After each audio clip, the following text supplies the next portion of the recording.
Hello out there, and welcome back to My Grocery Adventure, a podcast for people who want to make an impact. Today, we are joined by Will Katz, and we will begin diving into Will's story. Most likely, this will get continued on future episodes. We'll see how far we get as far as getting to unpack the winding road that leads us to wherever it is that we're supposed to be. Will, thank you so much for joining us. Welcome to My Grocery Adventure. It's my pleasure, and it's an honor. I'm a little surprised that you would have thought of me as a possible podcast partner, but Yeah. we'll Yeah. do our best. Oh man. Well, and let me just tell everybody right off the bat, the line that struck in my mind and just like planted itself there was one time Will told me that he accidentally built a business valuation practice. And that is my style. That is exactly what we want to talk about here on My Grocery Adventure is like, how do you accidentally wind up exactly where you're supposed to be? Because I think there can be a misconception about needing to have it planned out or Mhm. needing to get the right experience so that you can progress into where you want to be. And it's like, it doesn't always have to be such a methodical, laid out plan. I suspect it rarely is, and in fact, in my case, it's almost a complete inversion of that because it wasn't really until I was there that I said, "Oh wow, this is where I should have been all along." Like this is a perfect match for my skill set and my temperament and the ways in which I want to help other human beings. It's like, oh, wow, good Yeah. deal. Yeah. Landed right. Right. Okay. Yeah. So that's a little bit of foreshadowing of kind of Yeah. where Will is now, right? And we'll go back then to kind of where I start with each guest is where were you born? Where'd you grow up? What was it like? Paint us a picture. Okay, I can do that. I've really only lived two places in my entire life. I've traveled a fair amount, maybe more than my fair share, in fact, but I've only ever really lived in Tulsa, Oklahoma, and then now I live in Lawrence, Kansas. So I was born and raised in Tulsa and lived there all the way through my graduation from high school. I moved to Lawrence for to start college at KU and have never moved since. Oh, wow. Okay. So in Tulsa, was it like in Tulsa proper? So is that like a pretty big Mhm. school that you went to? So I was really actually super fortunate. I mean, my parents, I was born in 1968, so you can do the math. I'm Okay. 55. And my parents were in the kind of first wave of American divorce culture, right? So, like in the before the mid 1970s, you could look this up, but divorce rates were preposterously Mm. low. Yeah. Like people stayed together and stayed in horrible abusive marriages, and it wasn't until the 1970s that probably primarily women said, I'm good. I can live without this. I'll find my own way. Yeah. And so, in that first wave, this great wave of American divorce, notions of like enforcement were lacking completely. So, probably one of the kind of driving issues, the driving conflicts in my first, let's say, from 5 years old to 20 years old was just that my mom was trying to raise two kids, and it wouldn't have mattered how much money my father had or made. There was no court system in the world that was built yet to kind of transfer that. So child support was really just a if you feel like it kind of a thing. And my Oh, father didn't feel like it. So, so my mom raised two kids, and she didn't work outside of the home from when she was about 20 until when she was almost 40, and kind of had to figure out a way to make that work. So it was a little bit challenging for the household at times. wow. So are you the older sibling or the younger sibling? I'm the younger, actually, the Okay. younger. Is And my it older sibling is really kind of cool. She's a great story. She's a rabbi, uh, an ordained rabbi, and has been for, oh gosh, 25 or 30 years. She's quite a character, really. I can only imagine. Yeah, Oh my goodness. Wow. a, So a pioneer. it sounds like your whole family, like where you're saying like your parents were kind of on that leading edge Oh, yeah. of like Hmm. seeking freedom over tradition. I would say. Like, That's a fair way to look at it. Yes. like, Yes. gosh dang it. Yeah, before that, tradition reigned supreme. Like, there was, like you're saying about the court system, there just wasn't even another option. No. Like, you made a promise, and Right.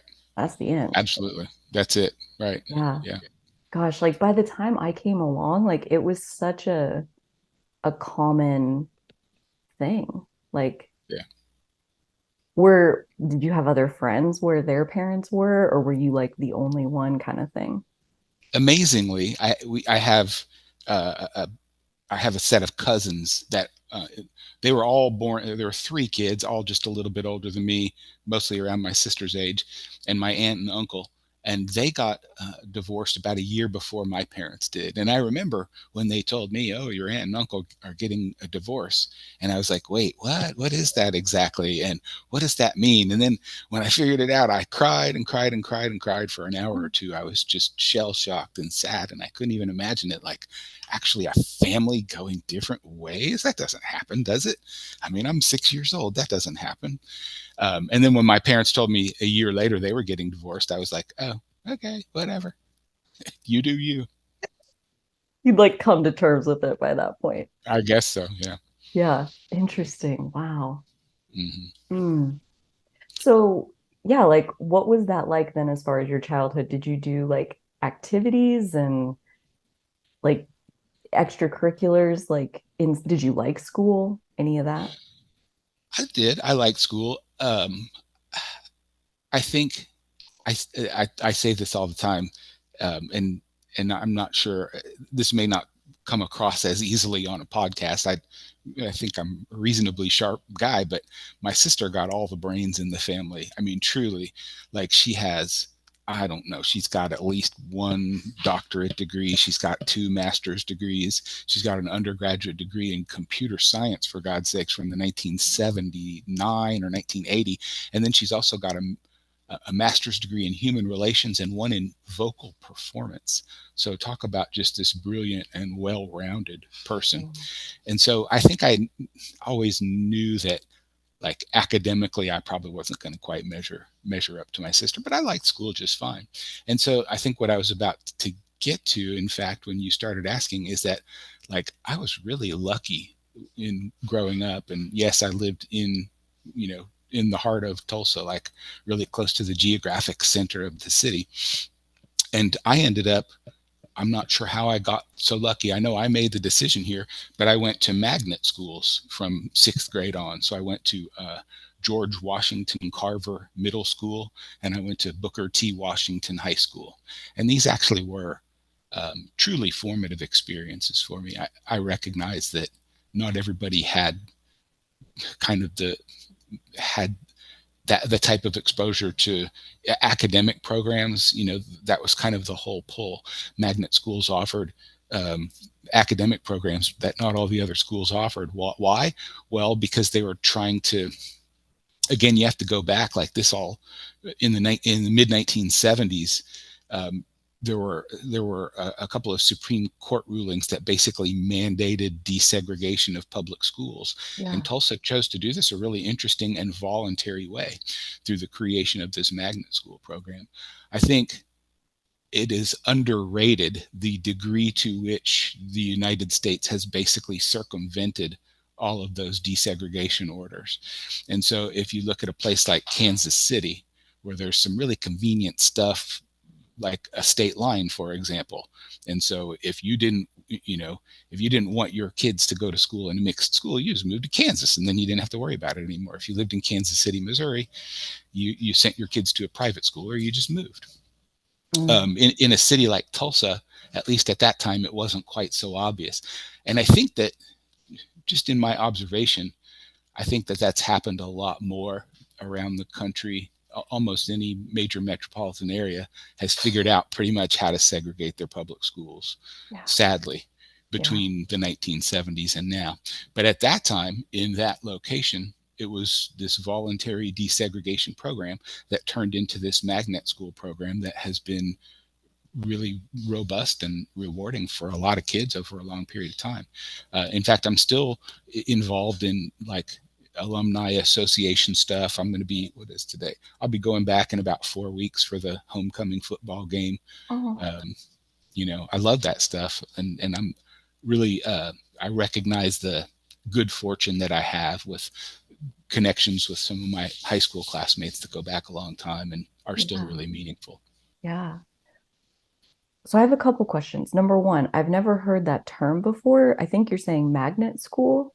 Is that right? Yes, that's correct. What does that mean in general? Um, I think generally, boy, I guess we'd have to Google it because it's funny. You've never heard the term. I grew up with the term. I know, It I was don't just know like, anything about it. yeah. I mean, I think it's just it's a public school, Okay. part of the public school system, and it's generally speaking, magnet schools just offer different kind of academic programs than what you might get in a neighborhood school. And like, So, in what's fact, an example of a different academic program? oh, that's a great question. So at my high school in 1982, 83, 84, you could take Chinese, you could take Russian, you could take German, like an incredible variety of foreign languages that you could take, Yeah, not just, French, Spanish, and pick up a little dead language Latin or something. You could take sure. all kinds of stuff that you wouldn't have been able to take other places. And then at the time, I think this has become more common, but at the time, we were pretty far advanced in the AP advanced placement programs so that Mhm. you could take high school classes and then test at the end for college credit. In fact, there are two programs at the time. AP was the bigger one, and I think the other one's called International Baccalaureate (IB). And I'm not sure, it's possible IB has gotten bigger since, but at the time AP was the big one, and Mhm. didn't, again, wasn't necessarily my thing, but certainly a lot of my friends made a lot of progress towards college credit hours while they were still in high school. Yeah. And my other question was, I think you said that you chose to go to that school from sixth grade onward. And I'm Mhm. curious what led to that choice. How did you know that you wanted to do that? So it was probably more of I knew what I didn't want to do, and that was what I'd been doing. So again, kind of inherent in this notion of um, and I want to make really clear, like a whole heck of a lot of people have it had it a whole heck of a lot worse than I ever did. Like, just by virtue of being white and male, like there's a whole heck of a lot of privilege that comes along with that. Um, so I don't want to make it sound like, we were shooting squirrels with a BB gun, to feed ourselves for lunch or anything like that. Um, but we moved a few times in my youth, and so I went to a different school for K1, a different school for 2, 3, a different school for 4, 5. Just a Hmm. lot of moving around, and so when it came when time came to choose, I think we just got something in the mail. Do you want to go to Carver, basically? And I looked at the brochure and I thought about, like, what did I have invested in this school that I went to for fourth and fifth grade? Not much. Mm, um, I think this probably isn't common. I mean, I have a child in sixth grade right now, so like the notion of fourth and fifth grade is not completely foreign to me.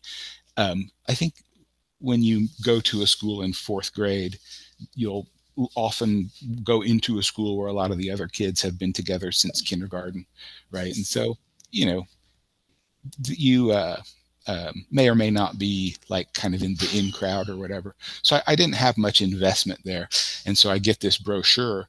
Do you want to go to Carver? And I can actually tell you, this is sort of stupid, but the thing that really enticed me was that they had a typing class. Like, oh, cool. So if I go to sixth grade at Carver, I can learn how to type. Okay, sold. I'll do it. right. I swear the carrot that gets dangled, it's usually sounds something so simple and like, wait, that's why you did it, but almost always there's like a little piece of like, yep, that's why. And it Yeah, got you there and it did its job, you know? it did. Yeah, It sure the did. typing class. So you took the typing class, I assume. I did take the typing class. Yeah. Way to go. But so then you continued through that. And like, okay, so Mhm. how many kids were in your graduating class? 283. That's the biggest one I've heard so far. on Is all that of right? these Okay. episodes. Yeah, they're more closer to like 40 or 4 was one. Oh my Yeah. goodness. Yeah. So I like asking that question just to, see what people grew up with because Yeah.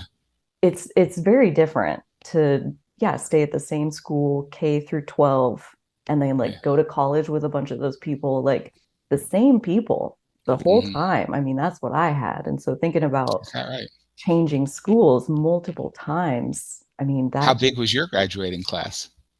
well, and mine was like one of the biggest that they had had in years. And I think 109 was Oh, okay. what All it right. was. And like 80 was more normal for Okay. this area. Yeah. Yeah. So Yeah, yeah, it and was great. yeah, I think it was also, again, I think I had opportunities to understand that, like, what I thought was tough wasn't really that tough. Because I want to say probably 55 or 60% of my high school graduating class was black. Um, and, again, like it or not, um, you could imagine having a much more difficult time of things, yeah, you know, if yeah, you're not white or not male or whatever. So, I mean, families being divorced, single parent households, like that obviously transcends, anything related to the pigmentation of our skin. But economic opportunity, sadly, it's just not, normalized. It's not equalized across all of those things yet. yeah, It may never be, but we're not really anywhere close to it. And yeah, certainly that was something I learned from my middle school and high school experience. Boy, as bad as I think I got it, I actually got it pretty good. yeah. And it was a little bit of a sandwich. Not that you asked, but um, I mentioned my sister is a rabbi. I mean, my last name is Katz, Katz, and so you'd probably have pretty good. You could make a pretty good educated guess that I was raised in a Jewish household, and in fact, I was. And so, in Tulsa, it was really two different worlds. At the Temple Israel, and there, I mean, my family really was like kind of obviously less economically advantaged than many of the other families there, maybe most, maybe even all. So it was an interesting world to straddle for me. And so interestingly, in the public school system, in the magnet schools, like, you know what, I always had a lot of friends. Like, I was kind of one of the cool kids, sort of in crowd ish anyway, I guess. And then at the temple community, I really was not. And it was I maybe, maybe I should own it. Maybe I'm just was a jerk in that setting. I don't know, but I always kind of assumed that it was sort of some of that economic disadvantage that kind of helped people be pretty easy in looking askance at me. I Yeah. just wasn't. And again, these are people that, I was bar mitzvahed at age 13 and continued my religious education until I was at least 16 or so. And these were people that I'd probably gone to, you know, Sunday school with since we were 5. But Hmm. somehow I just wasn't very accepted there. And I Yeah. was everywhere else. So Yeah. interesting. It is like, what's that? Again, like I had a very like monotone experience where I felt more isolated kind of everywhere. What was it Uh-huh. like to have like both? To get to see like sometimes people treat you like this and sometimes people treat you completely differently. And on the inside, I'm guessing you feel about the same, but people treat you so different. Like, did you notice anything like that when you were little or think about? Yes. Certainly by middle school, high school, I did. Absolutely. Um, I don't know. I mean, I guess it sort of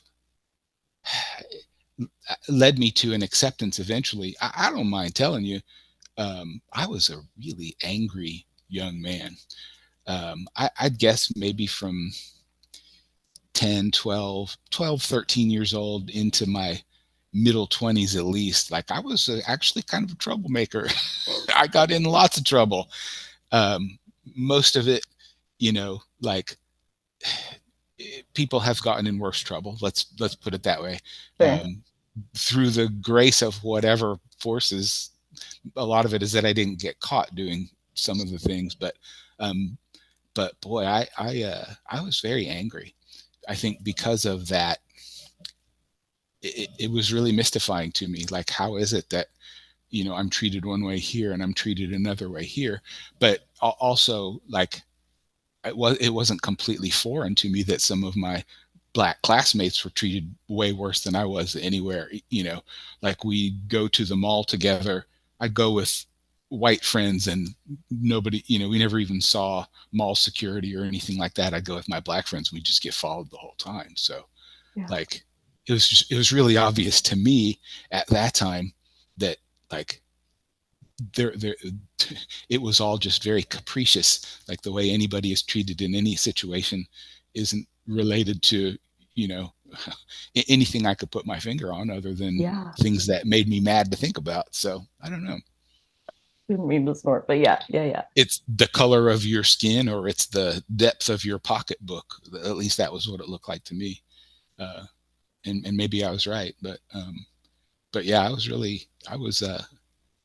not a good kid there for a while, my mom would tell you. And how do you come out of that? Where does the anger go?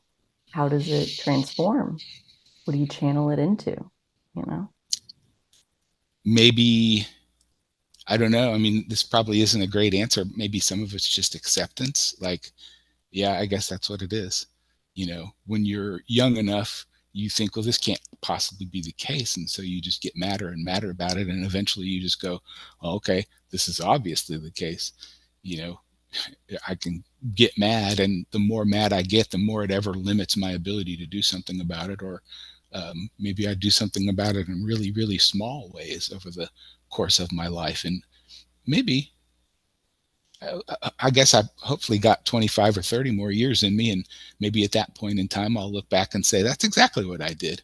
I took measures back over the course of the rest of my life, whenever I had an opportunity to not pay that forward, but to behave the right way and to treat people the right way. Maybe that's what I've done. And Yeah. so, I think a big theme of yours is, how do we help people? I mean, it's the journeys that we're on, yes. And I think, um, probably something that's really closely tied to that journey is the way that we think about how we can help other people. And so, again, I'm not going to overly valorize myself, or put, I don't deserve any kind of medals of honor or anything, but I do think I've been conscious of these things over the course of my adult life, and they've shaped decisions I've made about ways that I spend my time. Sure, they Yeah. absolutely have. Yeah. And even just like you said, the general treatment of people is, I mean, the person checking you out at the grocery store, the person behind the counter at the convenience store, like we all deal with all kinds of people all the time. Yeah. And every single interaction we have makes ripple effects into the world, has impact, cause and effect. And so yeah, I mean, the way we show up and value others or not makes a huge difference. I mean, I was at the Yeah. grocery store the other day and there was this guy who came in and I'm treating him like I treat every single customer who comes through my line. And he looks right in my eyes and he says, "Thank you so much for being kind to me."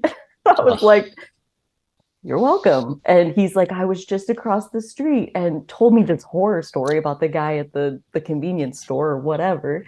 And it just like goes to show how, like, seriously, such a teeny little thing to you, just being who you are, doing what you always do, and like to somebody else, the way it lands in their mm-hmm. experience, like it matters to them. It says something to them about life at that point, like gives them hope, possibly. I don't know. But I mean, Yeah. the impact of what you think it is compared to what it really is can be so completely different, you know? Yeah, no, I agree. And so, yeah, like, again, don't submit me for a Congressional Medal of Honor, but I agree with you completely. And so, yes, I would like to hope that, and I'm not perfect, because nobody is. Like, we have our, days where something gets the better of us. But yeah, there, to me, there's like this sort of net balance, a positive balance that you create if you do that all day, every day, all day, every day, every interaction, all day, every day. Like, I think you can be a really positive source of energy for the people around you, for the world. And you know, I can't measure it. I can't say it's this many, newtons or gram meters Right. per foot or whatever. But I think that there's some truth to that for sure. Yeah. Yeah, yeah. It holds water whether it's actually physically a bucket or not. I think is it's That's a real. great, Just yeah, that's a great way to say it. can't Uh-huh. really see it in the physical, but it is happening. I think everybody is impacting everybody else that they're dealing with all day, every day. So yeah, Hmm. that to even get to grow up in an environment like that and to choose to lean into it, not away from it, like I feel like that's such a huge blessing. And I love kind of how it began to shape your perspective. Um, Sure. so yeah, like coming to the end of high school, did you know what you wanted to do? I mean, just knowing a little bit about your story, I'm guessing not as Yeah. much, but No, I yeah, really yeah, didn't. yeah, Not at all. yeah. Me either, dude. Totally. Like you just that's a hard thing to know when you're 17 years old. Like the Yeah. people who do really impress me. Yeah, me too. And it's interesting, now I teach in at KU.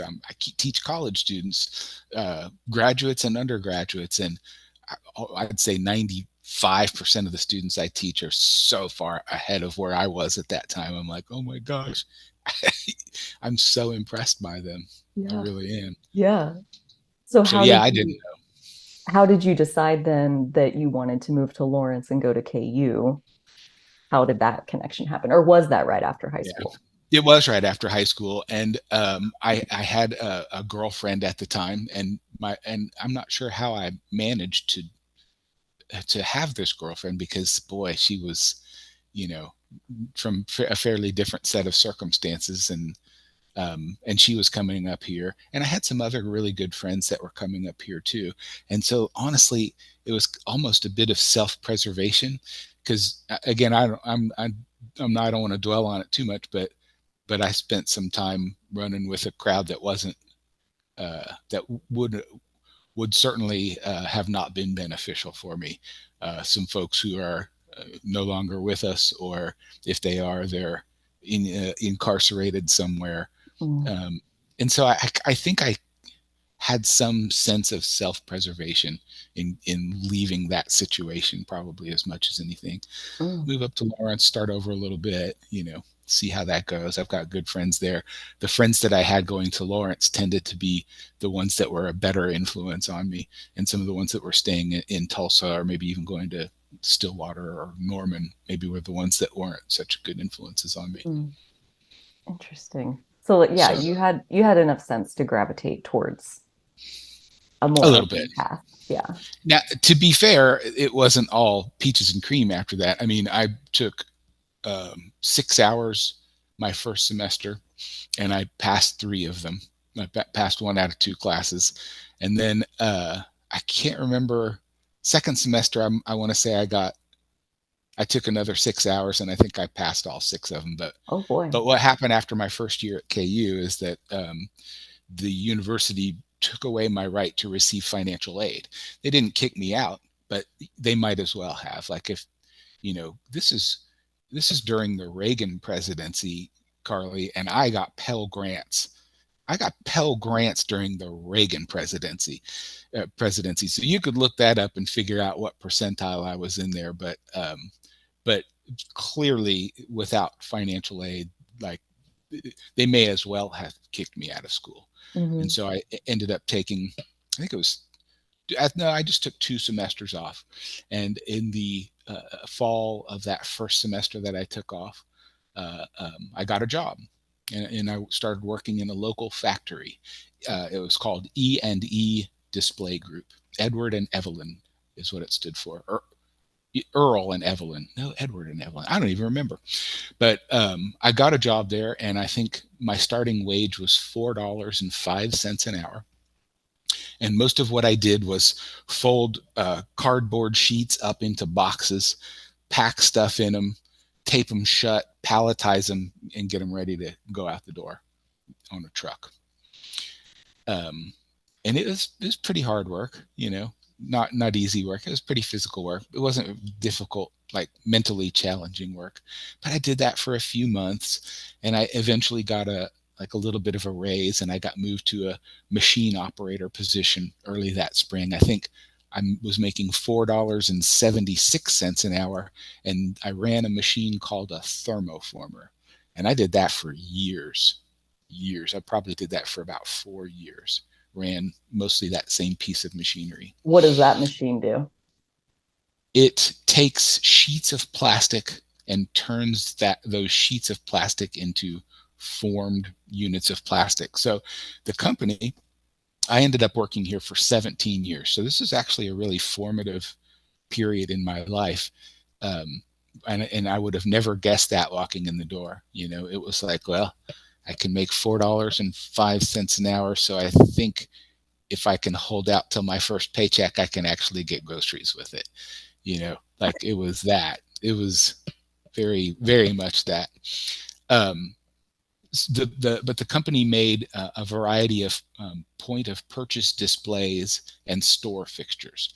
So today, if you walk into the grocery store of maybe not a rural one, but maybe a rural one, for sure, any non-rural grocery store, you can probably buy like a Hallmark card at that grocery store. In fact, there's probably a whole aisle in a larger grocery store that has just a bunch of Hallmark cards, and it probably has like American Greetings and a couple of other big brands, right? We made the card top fixtures that get mounted to the racks all the way down the grocery store aisle. We made those. We made kind of a variety of other, like the little cardboard stands that sometimes stand up in the grocery store aisle, full of Rice-A-Roni boxes or whatever Mm-hmm. that you have to avoid when you're pushing your cart. We made those, and then we just made eventually a lot of signage and some other like the things that cash registers might sit on. We Mm-hmm. ended up later in my career there doing a bunch of work for like Best Buy and T-Mobile stores. So kind of a variety of stuff. But if you think about those card racks, Mm-hmm. they were like a plastic, and then they had like a clear plastic thing glued onto the front. So the cards are between a big plastic rack and then kind of a strip of clear plastic. Mm-hmm. And the person that owned that business was pretty instrumental in kind of the notion of how those card top fixtures worked. Again, going back many, many, many, many years. And so, especially for Hallmark, I mean, we were kind of like one of the main suppliers for a long time. Yeah. So it was very interesting. It was good. The machine that I ran took cut sheets of plastic. I mean, I say cut sheets. In reality, they're 70 inches by 58 inches or something like that, and I'd slam them into like an aluminum frame. The aluminum frame rotates on a turret, and it goes into a heater, and then it goes from the heat. They'd get so hot that the plastic would sag down, and Mm-hmm. then the machine would rotate around again into a die station. So an aluminum die comes down that's got vacuum holes in it, and it sucks the plastic up against it, cools it down a little bit for about a minute, while the next piece is in the plastic is in the heater heating up for about a minute, and then the whole thing rotates again. So every minute or so, I would take out this formed piece of plastic, put it on a pallet, take a sheet, slam it into the frame, close the frame, and then wait for the machine to rotate around again and swap it out again Oh for man. 4 years. How much does one of those weigh? The big sheet of plastic. That sounds heavy. Nah, I mean, there are, maybe the heavier ones were maybe an eighth of an inch thick. So they're not terribly heavy. They're a little bit inconvenient to carry just because they're sort of big and bulky and Yeah. not very aerodynamic. And, of course, you're, you know, moving around pallets. And then when you have to change the die, when we're going to a different part number, changing the die, there's some heavy work that goes along with that. But Yeah. um, I've also worked in an auto manufacturing plant, the General Motors plant in Fairfax, and I would say that's probably harder work than what I did. Yeah. Yeah. So you did that for 4 years. Does Yes. that mean like you enjoyed it? Is that why you stay there for 4 years, or were there other reasons? I didn't mind it. Um, I will tell you, like, I made $4.76 for a really long time. Okay. A long time, like with no raise. Why? Well, because I had a little attendance issue. And so when your attendance, what they told me was, well, sure, you're doing this other job. Now you're a machine operator. And so you're doing this job, and that job paid $6 an hour. But sorry, we can only pay you 476 because you can't get a raise because your attendance is so bad. And so I think that that's actually maybe not right. Like I think they probably had to pay me for for the job that I was doing once I had done it for some certain period of time, and they kind of recognized me as such. But for the first year, like I knew I couldn't get a raise, but I liked making $4.76 an hour. It was by far the most I'd ever made. It was as comfortable as I had ever been, living in a home with my mom or my mom and my sister, because again, she got thrown out into the job market and didn't have a ton of job skills either. So Mm. crazy as it sounds, more than more than I liked it, it was like I kind of liked making the money. And then what happened was they figured out that it was probably not legal for them to not pay me the $6 an hour earlier than they did. And so what happened was I ended up getting that raise to $6 an hour, and I got back pay for about 6 months. So I mean, you could do the math, call it $1 an hour, right? Call it $40 a week for 20 6 weeks. months. I Yeah. mean, Yeah. uh, that was a really big chunk. So, Like most money you'd ever gotten in one go. oh yeah. So I was like, I think I was just really comfortable, to be Yeah. honest. Yeah. I did that job for a long time, and I was really comfortable. Yeah. So during that time, again, I had been essentially kicked out of school, but I went back. And part of my attendance problem, and let's face it, maybe part of my kind of youth anger issues, were related to some substance use issues. I'm not sure I want to say abuse, because I don't really want to minimize the experience that other people have had that I know. And Hmm. so I did a lot of stuff. I don't know that I was ever like out of control of that. I mean, I never got a DUI or anything like that. I never, uh, you know, got arrested for possession or intent to distribute or anything like that. Hmm. Um, but I certainly uh, I used my fair share of substances, legal ones and illegal ones, and in ways that didn't display very good judgment. Let's just put it that way. And so at that point in time, I think I just kind of made a fairly conscious decision. I mean, looking back on it, it was like, okay, so I know I can go to school full time and I can party all the time. I probably won't do very well because I didn't before. I know I can work full time and I can keep partying all the time because that's what I'm doing now. But you know, $6 an hour, like I might never make more than that ever if I don't go back and get a college degree. So I think that that was really important to me. And it wasn't just the $6 an hour thing. I put this 100% on my mom, and really maybe more my mom and my older sister. Like the expectation was always like at minimum you'd get a college degree. And I don't know that that's the case in every household, and it's almost certainly not the case in every household that was in the same kind of financial situation Right. we were in. Right. I think that's kind of a Jewish thing. Honestly, the Jewish religion promotes study. I mean, it really does. Study of the Torah more than Hmm. anything, Hmm. study of the Old Testament, not necessarily study of secular things like algebra and geometry, but Right. study is kind of um, an active good at all times. Anything that you study, like you're doing something right when you're studying. Hmm.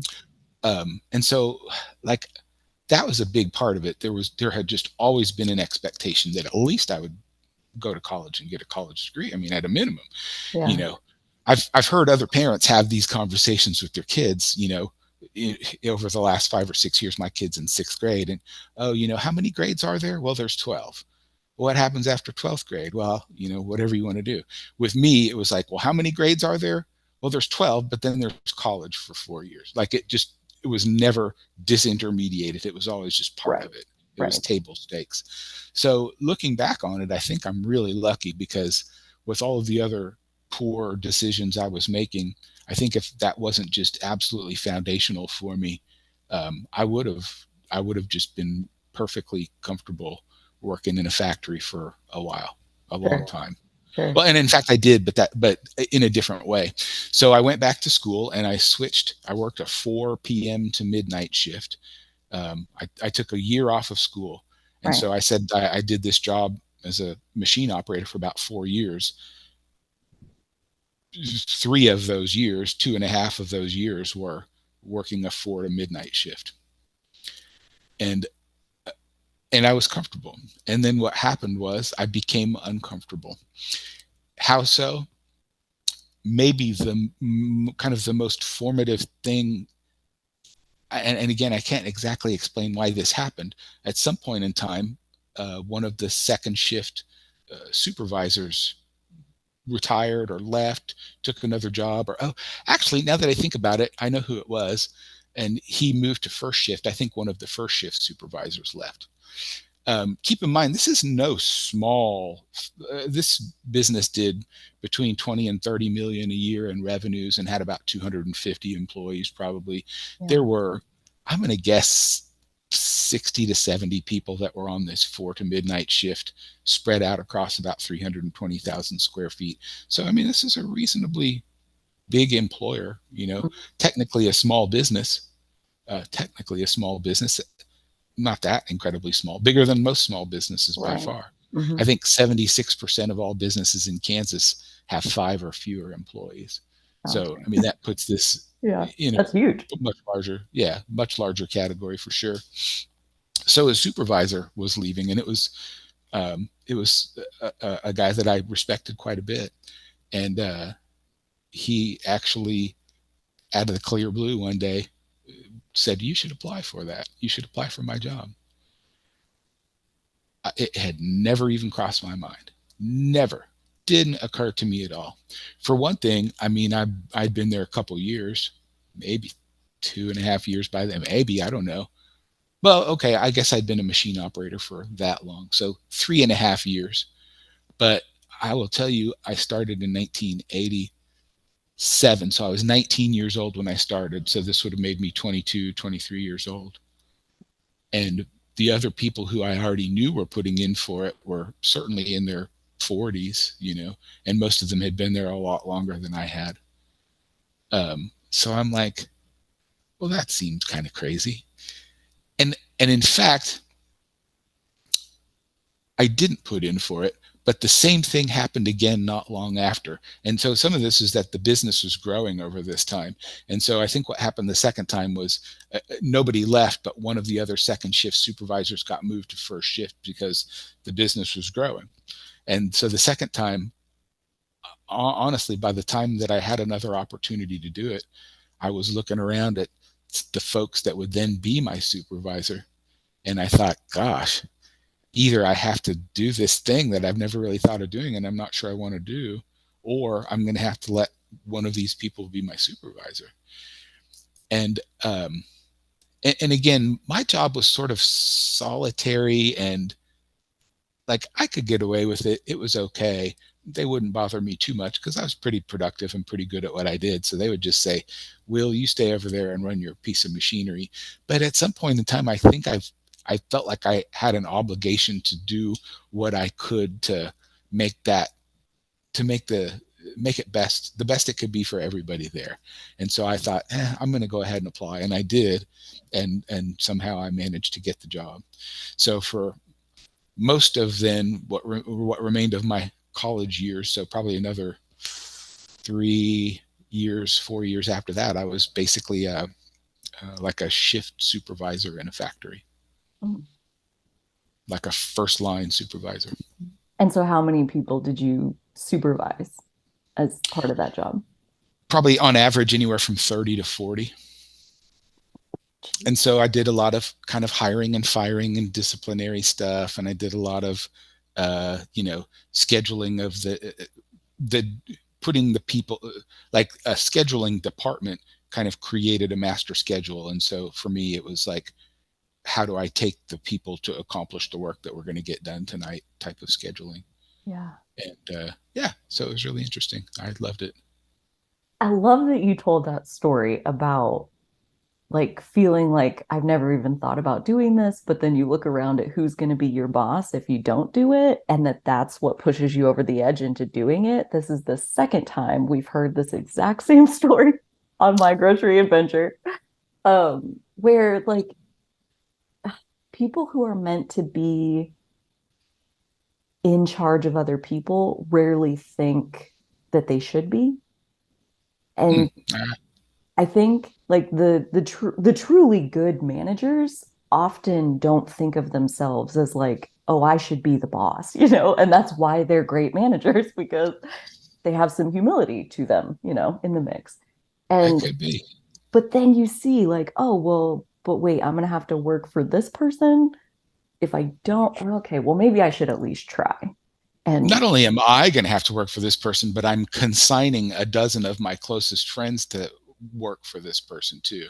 And thinking back on it, like this person kind of changes over time, but um, I think one thing that I always really valued in who in what I wanted from my boss was consistency and predictability. Like, my boss didn't have to be perfect, but man, I at least wanted to always feel like if I saw a problem, I could go to my boss and say, this is a problem.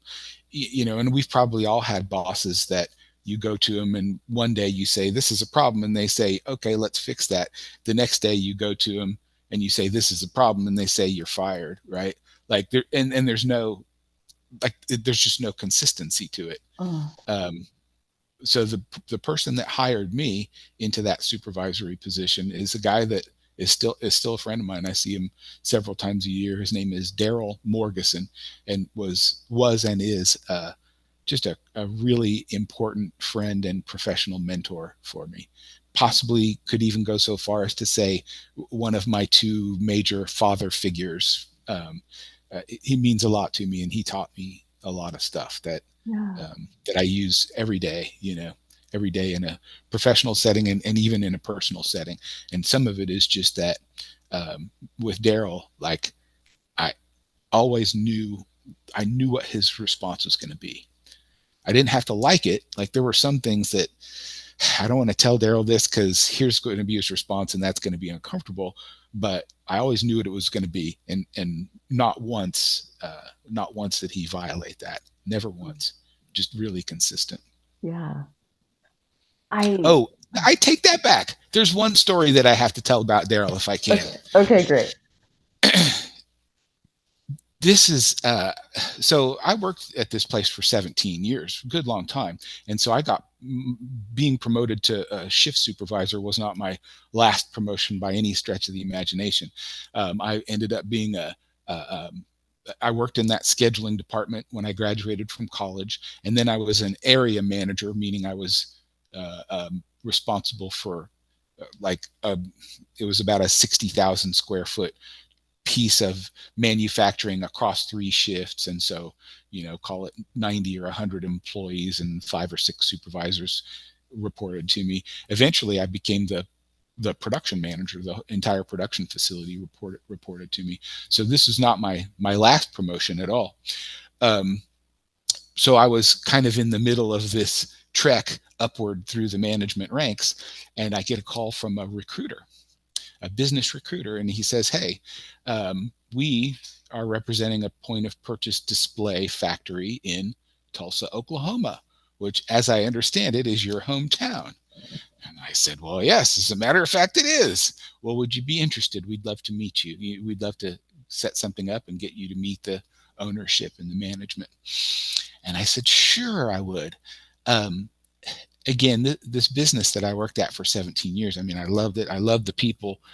The ownership group was family owned, and the founding owner passed away, I think, in about 1993, and I'd been there maybe 6 or 7 years at that time. The family, I think, didn't have his same vision and certainly didn't have his swashbuckling style. And so for them, this business was a birthright. Like they grew up in it, they always owned it, and in their mind, and I don't blame them for this, but in their mind, the business was something to extract value from. In his mind, it was something to continually reinvest in. Mm, And so by 19 whatever 97, I had kind of recognized this difference, and I knew it wasn't going to be around forever. I mhm, hoped it could last a while, but I knew it wasn't going to be around forever. So I was really sort of seduced by this business in Tulsa because the ownership structure was very different, and it was more kind of like a private equity structure, not so tied to a family. And it was a little bit larger of a business. And again, I was like an area manager at the time, and they were offering me a plant manager job. So it was a pretty big step up. mhm. And and one thing leads to another. A couple different interviews, a couple trips down there, they offered me the job. They offered me this plant manager job, and so I had to walk into Daryl's office and tell him, "Hey, I got this other offer, and it's a really good offer." And I told him I'd take it, and that was I got a couple of reactions that I wasn't exactly expecting. First one was kind of this absolute utter calmness, and basically what he said is congratulations, and I was like, okay, well, thank you. And That's then he awesome. asked me, is that what you really want to do? You know, I know that's your hometown and everything. Like, what do you tell? I want you to tell me what you want to do, because you didn't come in here and say, I'm taking this job. You said, I want to take this. Like, you seem a little on the fence about it. So what would make you stay here? Can you tell me that? And I got to be honest, this was a really emotionally wrenching thing for me. I mean, I just didn't have any experience with this. Like, have you ever seen the movie Sliding Doors? I think is what it's called, where like your whole life comes down to this 1 minute, and either it goes this way, you get through the doors, or it doesn't. If you get through the doors, you meet this person and marry him. If you don't, your future spouse is standing over here. Like, that's what it felt like to me. And it was really tough, tougher than it probably needed to be. But we're having this conversation, and he's like, "Yeah, I just want to know what you want. What would make you stay here if you would?" Um, and I don't remember exactly how this came up, but we were talking through what that might look like. And at one point in time, he's like, "Will, who do you think gave the recruiter your name?" It was me. It was me. And I was like, "What? Why would you do that? Like, how could you do that?" He said, "Look, man, I think you're ready for this. And I know that you're from Tulsa. Like, if that's the thing that would make you happy, why wouldn't I want that for you?" Yeah. That's what's How's that for it is. And is it sweet, or is it good business, or is it both, or is it all of being the an outstanding human being? Is it, definitely that one. Maybe some of I don't all of know. it, but definitely that last one, like the heart of that person obviously cares more about you than their area manager person being rock solid and whatever, like, which would be really caring about themselves, right? Like to not have to go transition themselves. Like, so yeah, like he had your best interest at heart. 1,000,000%. One And what million. were you like, you told this story coming out of like he always did what I expected him to do. What did you expect him to do? Clearly not this, but No, I expected him to wish me the best, and I expected him to be maybe a little bit upset because he had invested in me, and I think I had it in my mind already at that point in time that he kind of had me pegged for eventually taking over his job. Um, so I figured he'd be upset, but would wish me the best. I The thing is, like, what they offered me was double. The salary was double what I was making at that time, and so I just kind of expected him to write it off, like, okay, they're not. I know I knew the financial situation that was going to be possible, but what ended up I ended up staying, and he couldn't match what they were willing to pay me, but he at least made it competitive. Like, okay, if I can make this much and I can not have to move, and I can not have to leave all of my friends, and if I can, it's uprooting a lot, I think, to go through that kind of a move. And so to be able to avoid all of that stuff and still, and I got a promotion. I think that was a promotion that moved me into like a production manager role, gave me some more responsibility. Mhm. So it's not like he just 100% bought me or matched the price or anything like that. But man, I tell you, like, there aren't that many times in my adult life that I felt that loved by somebody that wasn't in my family. Like, Wow. it That's was just incredible. shocking. It was Yeah. shocking. Wait, Yeah. you gave them my name? Why would you do that? And now to keep you, he's going to give you a raise and a promotion. Like, It's preposterous, isn't it? you don't hear of this story very often, though.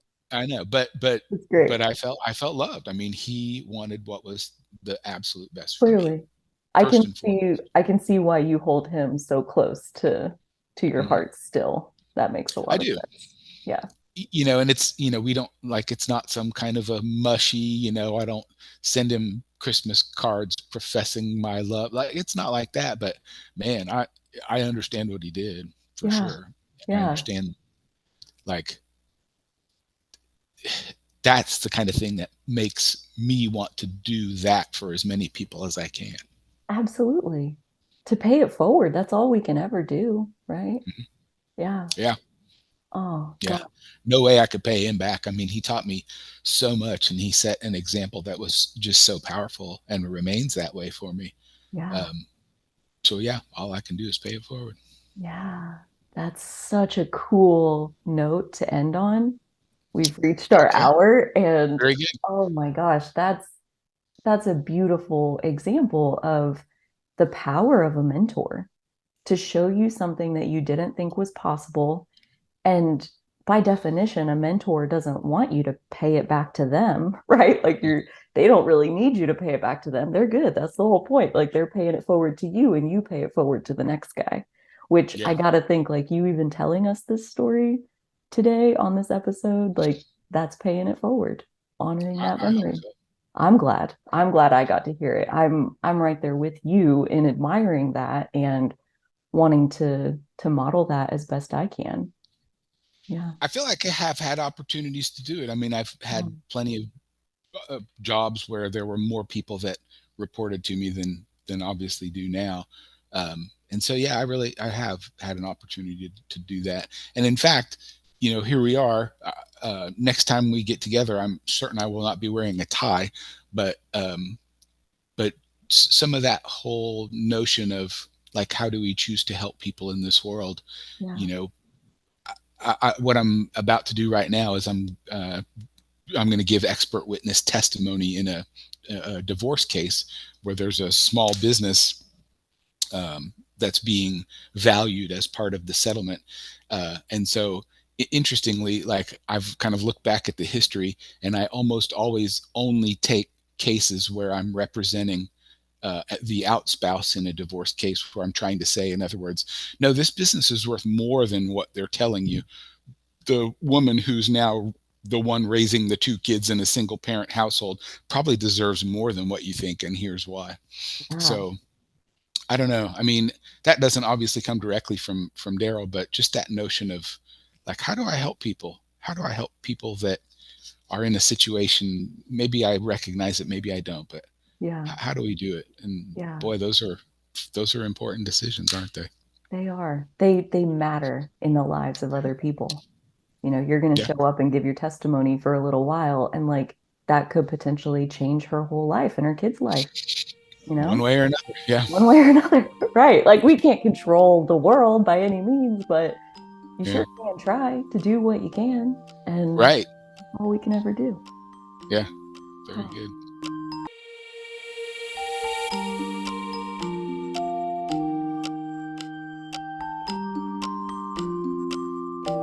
Hello and welcome or welcome back to another episode of My Grocery Adventure. We are joined once again by Will Katz, ready to hear the second chapter of his story. We left off with Will's story last time at the end of, towards the end, I guess I should say, of, was it 17 years that you spent at the manufacturing Yes, it plant? was Is that what it's 17 called? years. Sure. Manufacturing plant? Okay, Yeah. sure. Close enough. So yeah, 17 years. And so my question, anytime I hear somebody was at a place for that long or in a job or even a career for that long and then left to go do something else, my first question is why? Why stay that long and then make the change? It's almost always a very interesting story leading up to how a change like that unfolds. So I'd Well, love if we could jump in there. I would be happy to, and I don't know how interesting it is. It might be disappointing. I We'll get see. this. I know, I have like kind of the long hair and a little Uh-huh. bit different look to me, and I sometimes think that maybe I have this appearance of being this totally unconventional thinker, and maybe I'm not. In fact, maybe what I am is just kind of your typical change averse American person. And so the very simple reason that I'm not still there is that the business wasn't sustainable and it didn't make it. The business went out of business in 2004, uh, Mm. and so like this is it was a pretty significant business in the Lawrence area. We did, probably between 25 and 30 million in revenues most of the last 10 years. We had probably anywhere from maybe about 160 to maybe 280 or so employees over that time. Like not an insignificant business by any stretch of anybody's imagination. If you think about it in economic development terms, it's what they refer to as a primary job creator. In other words, the money came from outside of the community. We were selling stuff all over the country. Money comes in, you pay your local employees, and then that money tends to recycle in a local economy. And so these things are like, they're powerful. Every community wants these types of primary jobs. Yeah. Manufacturing jobs typically are that. So this was a business that was really built by a founding owner, and this guy's name was Roger White. He started the business in the 1950s, and he was just a total visionary, kind of a like shade tree mechanic, shade tree engineer kind of guy. But he built something that was real and lasted a really good long time. And so by the time I hopped on board in 1987, it was a pretty significant business employing hundreds of people doing millions in revenue. Roger passed away in 1995, I believe. And I think from that point forward, the business lasted another almost 10 years. Um, and I think at some point, I I think I knew that it was kind of bound to happen the way that it did. You never really knew when exactly, but I just think it's hard for a business to kind of get passed on to another generation in a sustainable way. And so, I, if you think if you knew Roger, you would probably consider him kind of a swashbuckling business type, right? And he didn't mind taking chances and being wrong, and that's actually kind of important in business. Like you have to. I don't think anybody likes to take risks. There's this notion of entrepreneurs being just like whatever, I will do anything. I don't think that's true. I Right. think entrepreneurs actually visualize risk really well, and they understand how to push when there's an advantage that they see that nobody else sees. And so I think that's what Roger did. There was an advantage in the thing that he was doing, and he didn't mind putting millions of dollars at risk to kind of stake this, to push this advantage that he felt that he had. And I think he was right. And then I think often when a business gets to the next generation of ownership, what you've got are the second generation of owners were kind of raised with this business as their birthright, like this thing that's worth millions of dollars, and it's always been there since they were children. And in fact, I think there were 4 kids, and 2 of them had primarily worked in the business all of their adult lives anyway, most of their adult lives. And so there's this notion of this thing as a provider of salaries and a provider of opportunities. Um, and so that thing becomes this precious thing that you never want to risk. You really want to, kind of Mm. pamper it a little bit too much. And so when you're, think of it this way. I once had a 1975 Oldsmobile Delta 88 convertible, just a beautiful car. And a car like that requires pretty significant and consistent maintenance. And if you do the maintenance and you keep the thing beautiful, it'll run forever and it'll be worth more and more money as time goes by. But if you don't, it kind of turns into a hulk, just a hunk of rust and junk, and it ends up in the bone yard, in the bone pile, and it's not worth very much at all. And I think the same thing is kind of, you can at least think of it, it's not exactly the same, but you can think of it that way for a business. And so if that second generation is all about protecting this thing, this asset, you run the risk of, well, no, we're not going to sink a bunch of money into that, because what if it doesn't work? We're just going to keep doing things the way that we're doing. Mm. If you think about manufacturing in the United States in the late 20th century and into the early 21st century, um, it was a time of great competitiveness. A lot of that competitiveness came from overseas, and in fact, I mean, you can look this up, and but I think that what has continued to happen, is that American manufacturing is pretty healthy in a lot of ways. And one of the ways in which it's most healthy is efficiency and competitiveness. So folks that can figure out how to do things here really efficiently have been very successful and have manufacturing enterprises that are awesome. Manufacturing as a share of total employment in the economy continues to drop, and that probably may still be the case, but people who can do it well can do it well and do it profitably.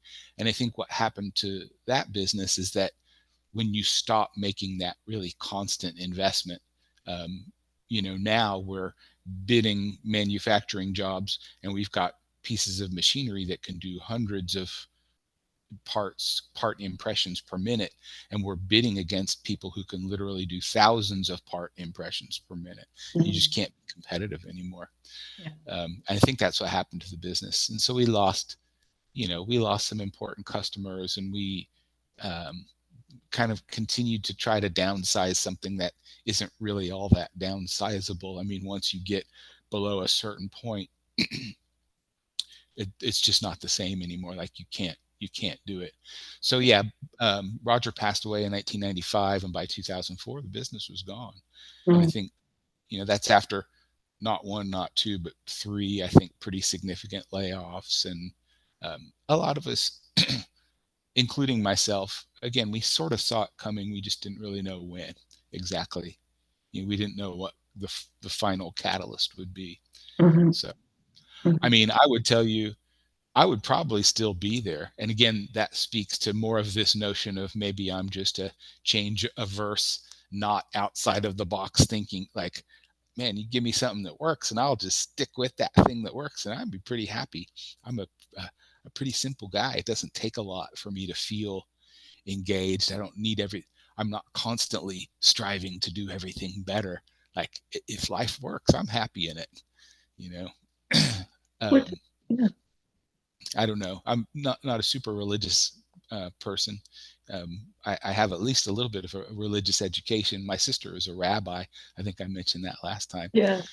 And so I have kind of this favorite psalm, and what it says is, today, this is the day that God has made. Be happy and rejoice in that thing which has been made. And you know what? I love that. That's a great notion. I don't always have to be thinking about, you know, what will make life even more awesome and better. Yeah. Um, if I like it, I'm good. And I was really happy there, really Yeah. happy. And so I felt like, I went back to school and I got a master's degree in business administration. Um, I had an undergraduate double major in Russian language and philosophy, and I felt like that wasn't adequately display my capabilities. If I lost my job, I might end up, carting trays of food around at the Free State Brewing Company in downtown Lawrence. Not that there's anything wrong with Oh, that. this is a great My brewery. Yeah.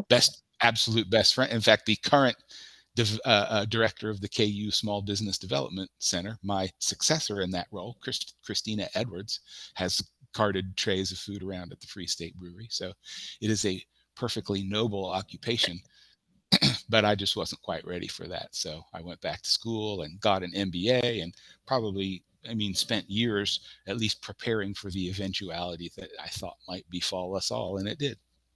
So you went back for your MBA while you were still working at the plant. And Yes, you I did did. that because you had an inkling that the plant is most likely not going to be here forever. I think that was a big part of it. Yeah. Were there Yeah. other parts of it? Well, some of it was just um, I loved business. Like, I loved participating in business, and I wanted to learn more about it. Again, my undergraduate degrees weren't in that, but here's this thing that I'm experiencing and participating in every day. So, like, maybe I'll try to learn some more about that. Wouldn't that be smart? Yeah. Wouldn't that be smart? That's a good guess for sure. How did you land on Russian and philosophy? Can we go back Well, to that before we move forward? Like, that's just too random, no offense, to not no, why, how did that become a thing?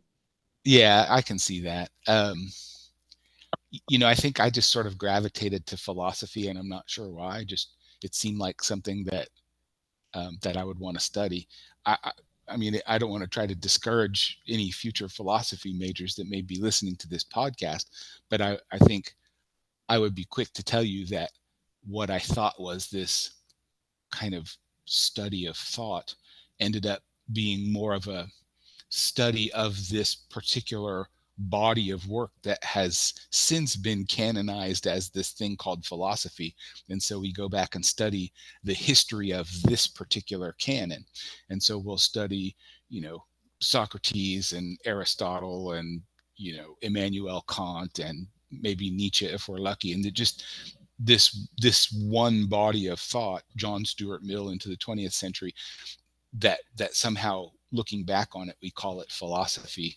And I'm not at all convinced that there weren't kind of concurrent schools of thought throughout the non-European world that were every bit as influential and as important.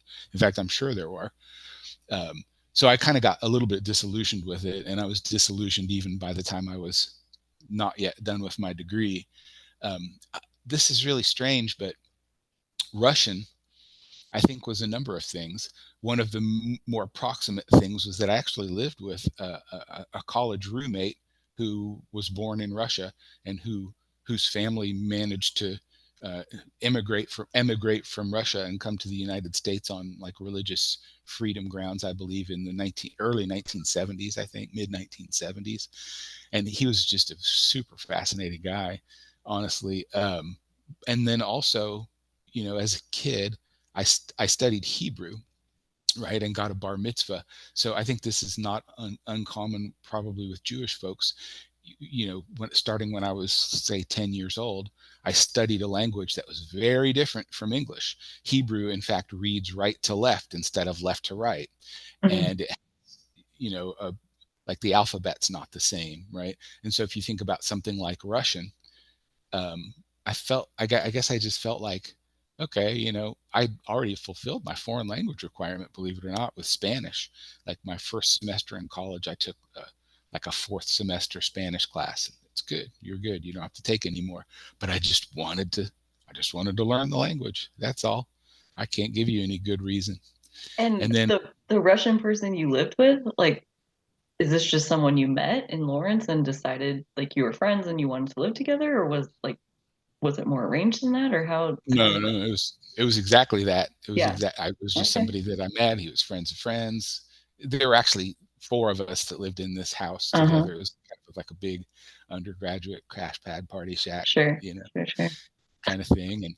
Um, and um, it wasn't until after that, in fact, that I decided to major. I think he was kind of.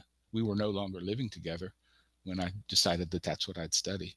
Hmm. But I did, and then I think what happened was I managed to.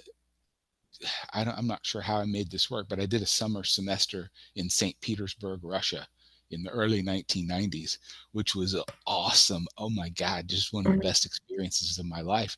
I'd already been working in the factory for probably 4 or 5 years, and just Oh, wow. that, that's a weird. When I look back on it, at the time, it didn't seem like much. It just seemed like this is my day, this is my life, this is what I have to do. But when you go to school full time during the day and then you work a 4 to midnight shift in the factory, that double life is real. It's the last day of finals, it's the last day of semester, it's December 14th, and I come into the factory and I'm excited, and another semester gone, and they don't give a damn, man. Kid, you're working over there today, get over there, Right. and Get your start thing going. slopping the pig Yeah. shit around or whatever it is Right. that you know Right. they didn't care at all. Um, so yeah, it was a real kind of double life, and so to have managed to kind of made the economics work out, to be able to take a semester and do a study abroad, like it just wasn't something that I ever really thought of as a realistic possibility for myself. And so, it required taking a couple extra little loans, and I'd really tried to do college without it, and kind of some sacrifices, whatever. And it was just so worth it to be in a position where like I didn't have to work 40 hours a week in addition to whatever else I was learning. So it was really cool and fun and formative, and being that far from home and in a culture that was really that different. Put it to you this way: when I got done in Russia, I went and spent 10 days in France, and that was like coming home. Like being in France is like, oh my God, now it's not Kansas, but it sure is pretty darn close in almost every single way, compared to Russia, which was really different at that time. So how long were you in Russia? Like 2.5 months, I guess, something like that. A summer. It was a summer semester. Were you already pretty fluent in Russian by the time you were there? No, No. not at all. I mean, I had taken it. I want to say I had taken 4 college semesters of it, so I could read it pretty well. I could certainly read what was in front of me and transliterate it. I don't know that I could always tell you what that said in English, but most of the time, you know, I knew what was a restaurant and what the sign for the bathroom looked like. Sure. Enough to be dangerous. I probably wasn't capable of discussing abstract concepts like freedom, or economic development in Russian language. Sure. But that's kind of the point of the program. There were, yes, many college students, but the Army also has a language program. I can't remember what they call it, but DIE, I think. D, DLI, Defense Language Institute, maybe what it's called. Hmm. And there were a bunch of DLI Army officers in this program as well. The program was at a like I think they called it a school of the mines, but basically it's sort of the Russian version of like a land grant university in the United States, probably like being at Kansas State or Oklahoma State. And so, yeah, I was at their version of that in St. Petersburg, Russia. Hmm. So it was great. By the time I came back, I was, dreaming when I was asleep. I was dreaming in Russian. It was a very immersive program, so I could sure speak it a lot better when I got back than when I landed there. Yeah. So it Like, was worth what it. else about that experience of being in Russia for 2.5 months? Like, what else jumps out as something that's like culture shock or super memorable? Well, one of the most memorable things was just the when you're that far north in latitude in the summer, the sun doesn't really go down. Like there's about 3 weeks there where it sort of goes down, it dips to the horizon sort of and scoots around a little bit, but it doesn't really go down. And so I vividly remember 11 o'clock p.m. throwing the frisbee around the courtyard out in front of this public building that I was living in for the summer with some of my college friends. You know, like the weather was beautiful. I mean, it doesn't get 110 degrees there, at least it didn't at the time, and the sun doesn't go down. So we just had fun like 20 hours a day and slept 4. Well, especially if you're not working on top of all Because your other things, like yeah, you actually get to live a little. for sure. Yeah. Another thing that occurred that I think of all the time is just sort of notions of like personal safety and security. Like, um, and I think it was probably a little bit different here then too. But there, man, in 1991 or 92, like the, people just didn't like wasn't a neighborhood that you could go to where people were going to get shot in St. Petersburg, Russia, really. Like guns were really rare, and that kind of violent crime. Um, I mean, for one thing, I mean, I stuck out like a sore thumb as an American. You would have never not known that I was.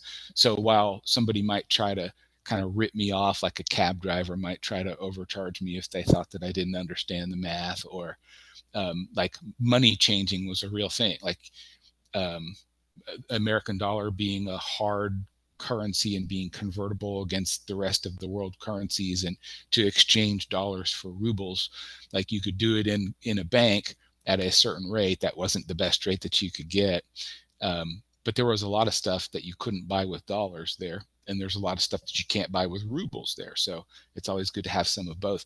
But if you're willing to exchange at a better rate, then there's some risk there of some of these exchangers, kind of gray market exchangers. Like you could get ripped off, or somebody could try. Yeah. Um, but I think the notion of like severe or serious bodily injury, like it wasn't there. Yeah. It was just there. Like you felt safe in Russia. That's Completely. Much safer than in 1992 in the United States. Much safer. really Yeah. that, see, and now that's shocking, and that's what I asked for. So that's good. Yeah. That's Yeah. really not something I expected to hear, but I'm glad that you felt that way. That's cool. I love getting to hear, what's it actually like to go there, because we can paint a lot of pictures in our heads, but until you Right. actually go there, and especially if you stay there for a while, Hmm. then you have a better idea of what it is. And granted, that Yeah. was early 90s, not right now, but They had also a really cool notion of like public spaces, where I mean, just the museums and the parks were beautiful and really actually very well maintained. People's apartments tended to be really small, and fairly multi-generational. Like people's living spaces, I think, weren't quite as important, um, but the public spaces were massively important. And so if you met somebody, I mean, maybe they'd have you, come vgosti is what they call it, as a guest to their apartment, but you might not stay there very long, because you'd probably end up maybe going to some more public, like a park or a restaurant or a museum or something. And the public spaces were beautiful. The not public spaces were far less than what we as Americans would have been accustomed to, I think, for the most part. mm, Um, the building that I lived in, I think it was probably about 20, 22 stories. And the first story was a cafeteria that was just for the American students only.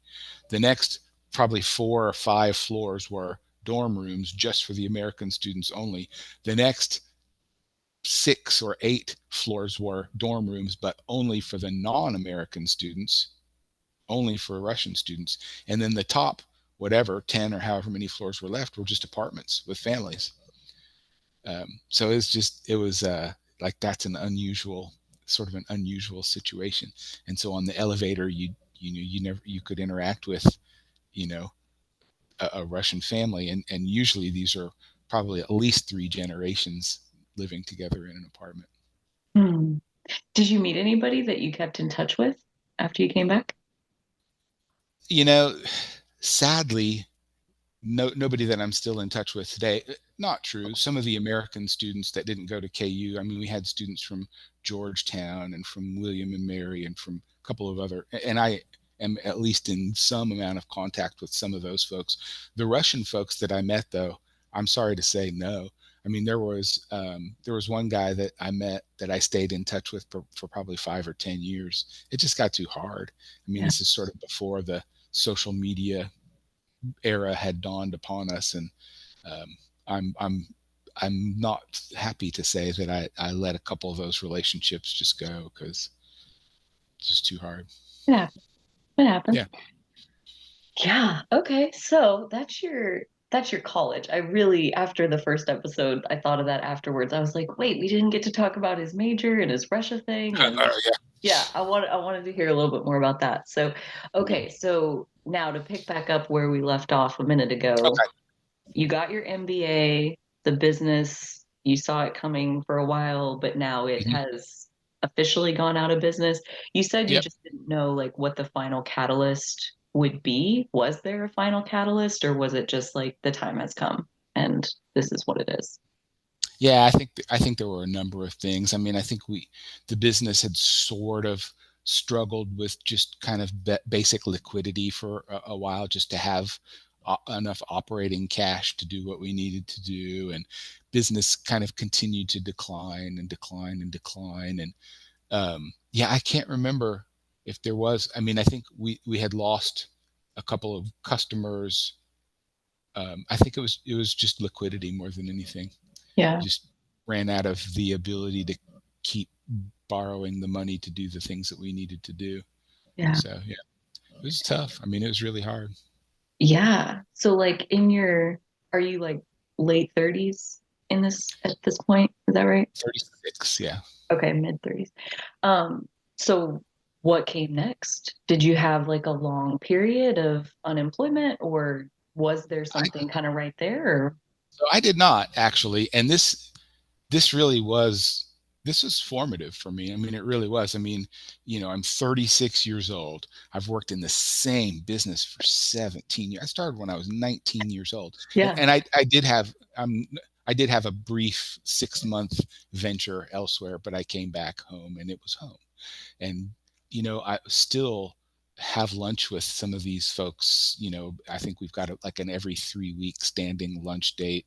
And one of my friends there actually passed away last week. I think he was 77 years old. And like, these people are still important in my life, and I yeah, communicate with more than just a few.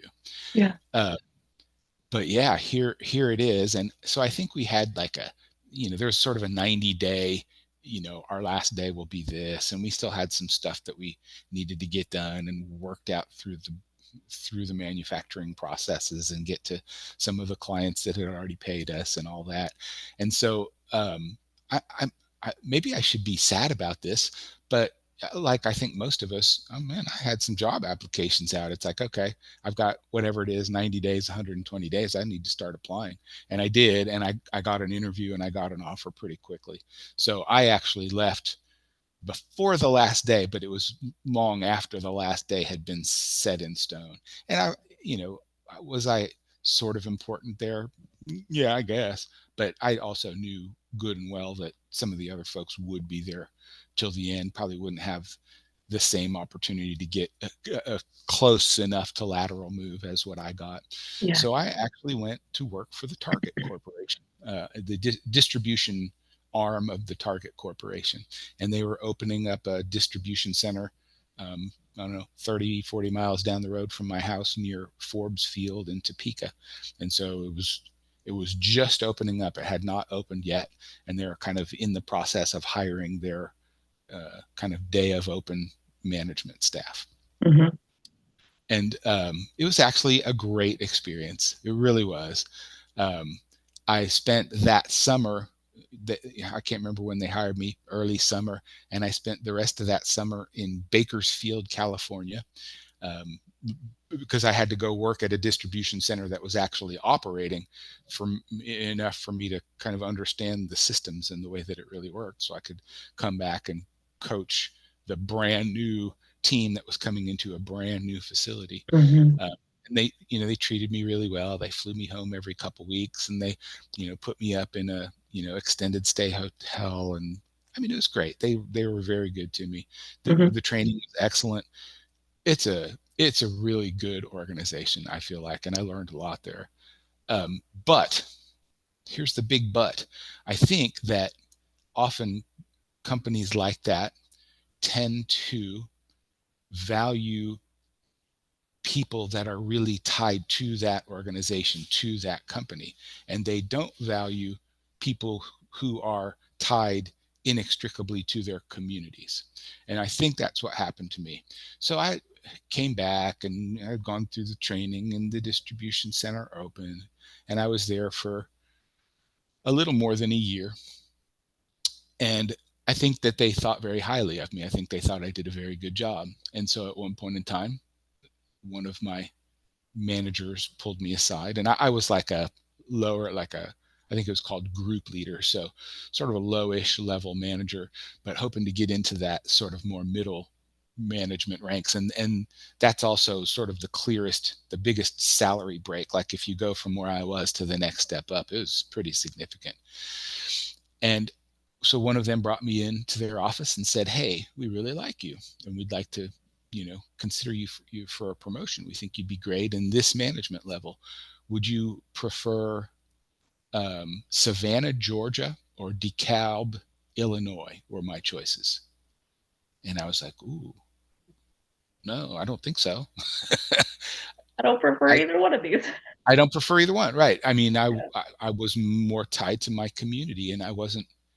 And I saw this at Target. I should have known. I should have known by a year in, because I'd see people that would go, from Minneapolis to Bakersfield to Topeka, and I thought, well, okay, so they're in whatever this middle management level is, but like it feels to me like they're just trying to stay one step of accountability ahead of accountability by moving every 6 months, and then nobody catches up to the fact that they're not really sure what they're doing, or they're not really that great of a leader or whatever.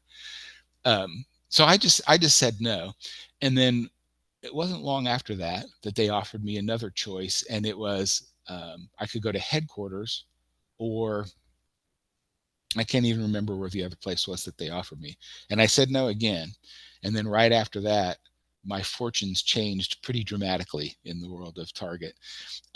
Again, like I say, I think they thought very highly of me. They had made me like I was the captain for all safety related anything in that entire building, 1 million square feet, and I don't know, 800 employees or whatever. So it was like, these were not small things. I was also the captain for a particular software installation that we were doing. They don't give people those opportunities, I think, if they don't think pretty highly of them and consider them candidates for promotion. And then after these two episodes, like within days, literally, I was, again, they were saying the nice things. "Hey, we think you're great and you've done a great job. So we're going to put you in an area that we've had some trouble." And so it was shift work. They moved me to a shift that was Saturday, Sunday, and Monday, 6 p.m. to 6 a.m. So my work week started at 6 p.m. Saturday and ended at 6 p.m. Tuesday. I'm no stranger to working through the middle of the night. I mean, I was a factory guy myself, and I had shift work jobs before that even. But I think I felt like at, 36, 37 years old, probably by that point in time, like, whew, man, I don't know. I was married, and my wife was working much more standard hours, and that was just a real challenge for me. It wasn't one that I'd been looking for, let's put it that way. And so it didn't take long for it to become fairly clear to me that that the notion of them considering me as a candidate for a promotion, like, it would have to happen outside of Topeka, outside of that facility. It would have to be, hundreds of miles away. It would require me to move, and that's not a decision one person can make for a married couple. And again, I just looked around me and I saw ex-military folks tended to do pretty well at Target, Mm. and God love them. But again, you're probably talking about folks who um, tend to be more attached to their unit than to the community that they live in, because they know what community they live in. That's just a matter of chance and time. Like, you're going to get moved around if you're in the military. And I think that was sort of the Target notion as well. And I can't help but think that there's some intentionality there.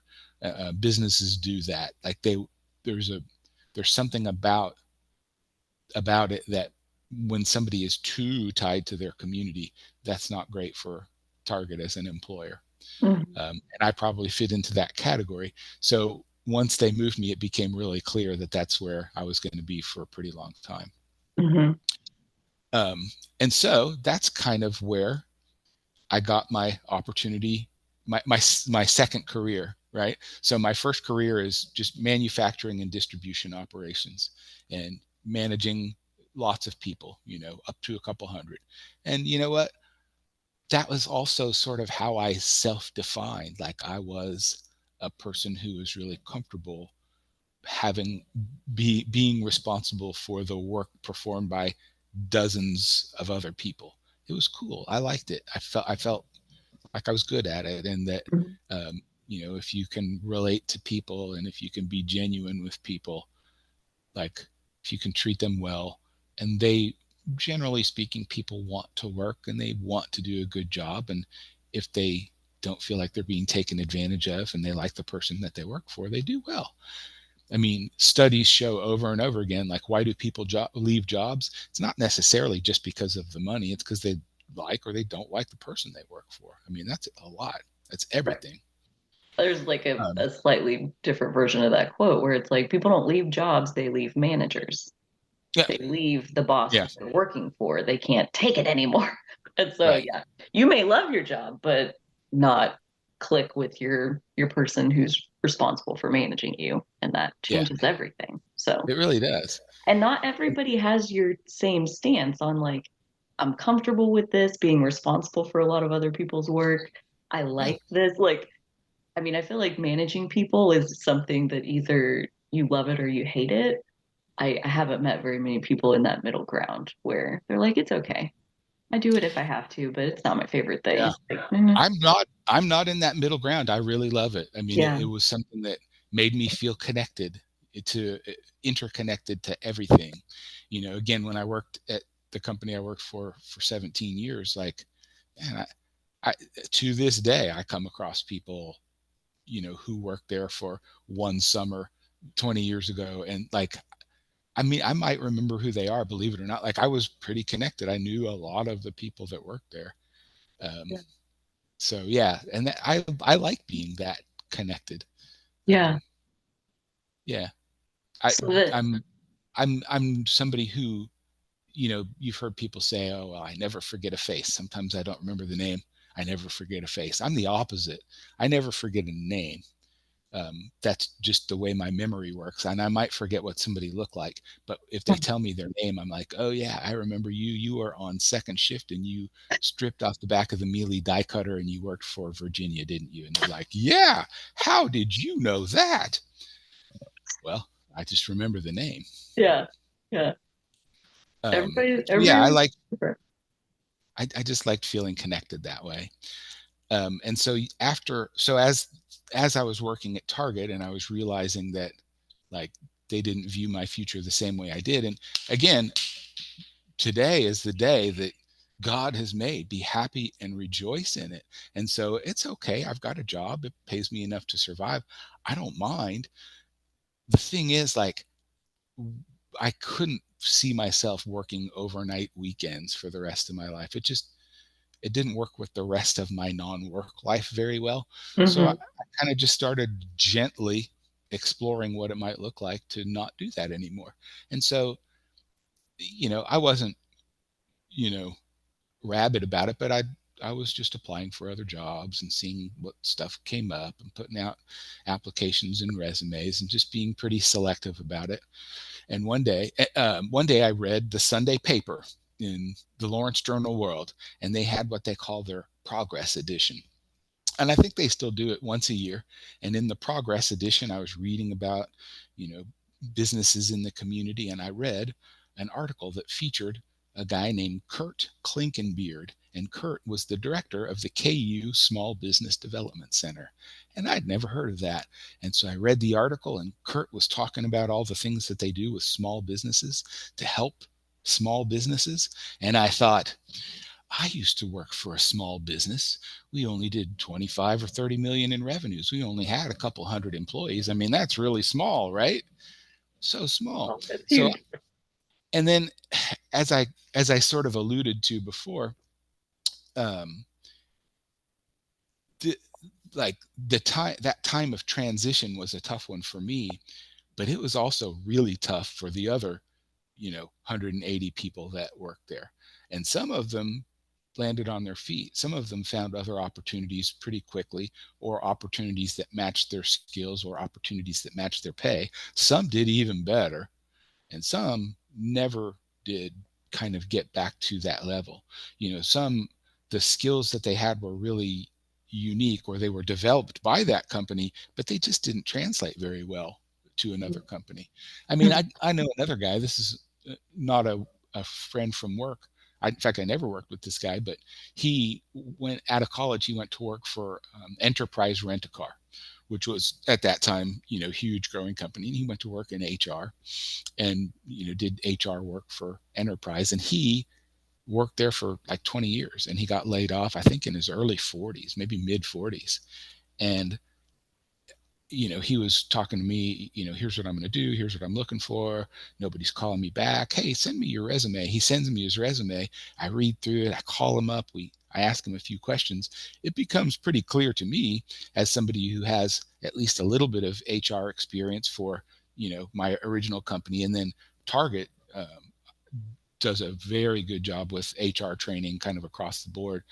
It became very clear to me that he didn't actually know much about HR.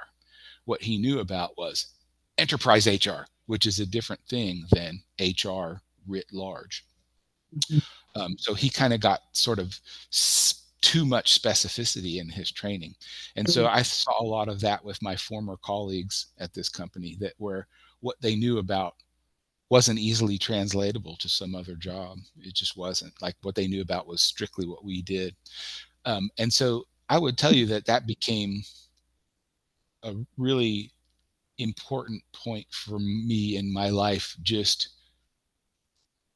in terms of, I don't know how to say this. I don't want to sound like I'm thinking of myself as any more important or selfless than I am at all, because I don't think that's it. But man, I just had radical thoughts around this time of, like, again, how lucky am I, right? Like, I have this all this privilege, and I have, okay, this place is going out of business. Man, it was basically almost a lateral move salary wise for me to go take this job at Target. I literally stopped working at E&E on Friday and started at Target on Monday. I mean, I Yeah. had zero downtime at all.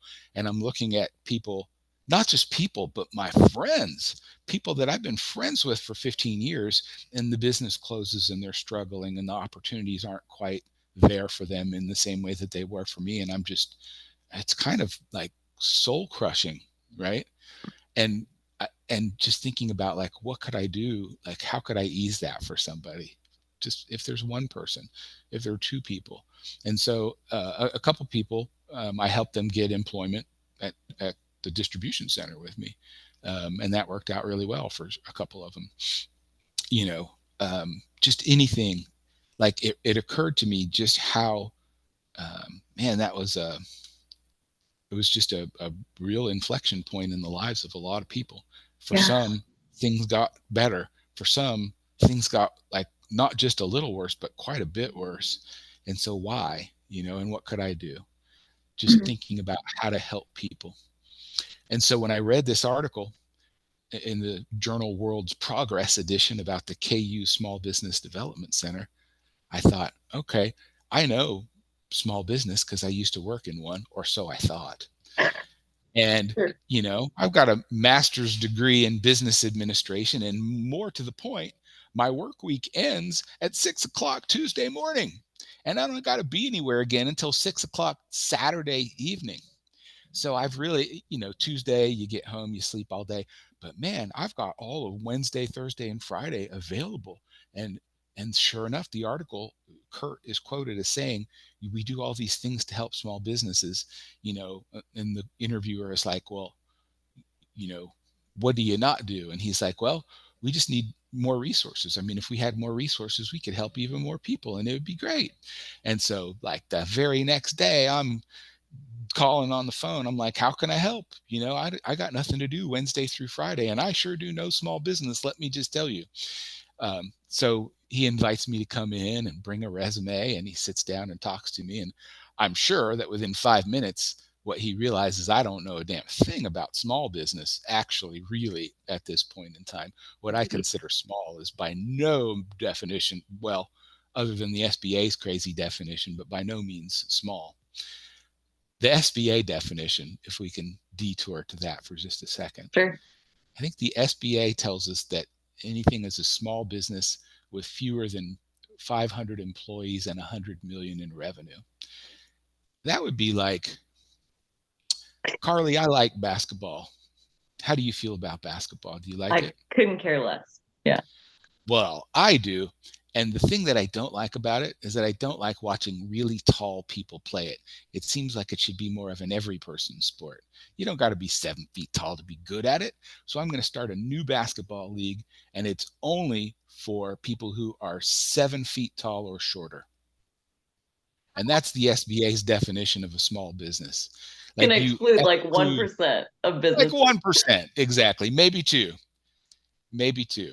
There's like three people who can't play basketball in your There league. are very few Yeah, people who can't play. I Yeah. get it. I get what So you're saying. Yeah.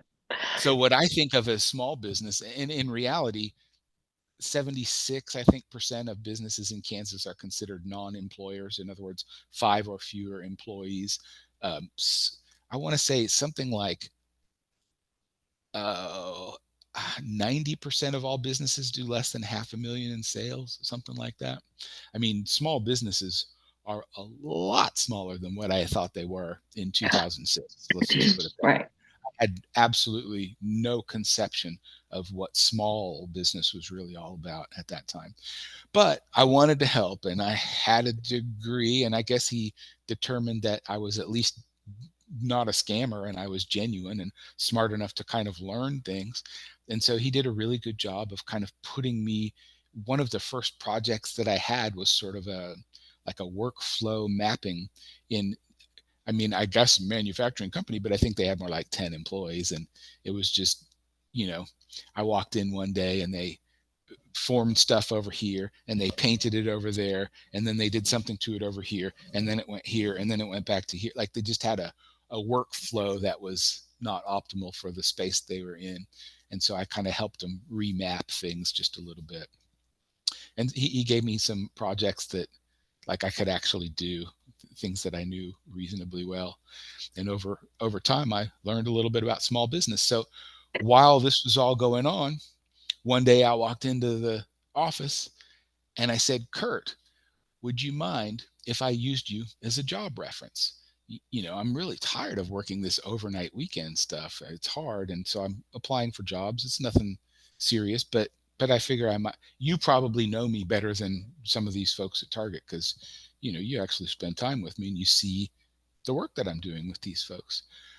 Of course, Will, I would be happy to.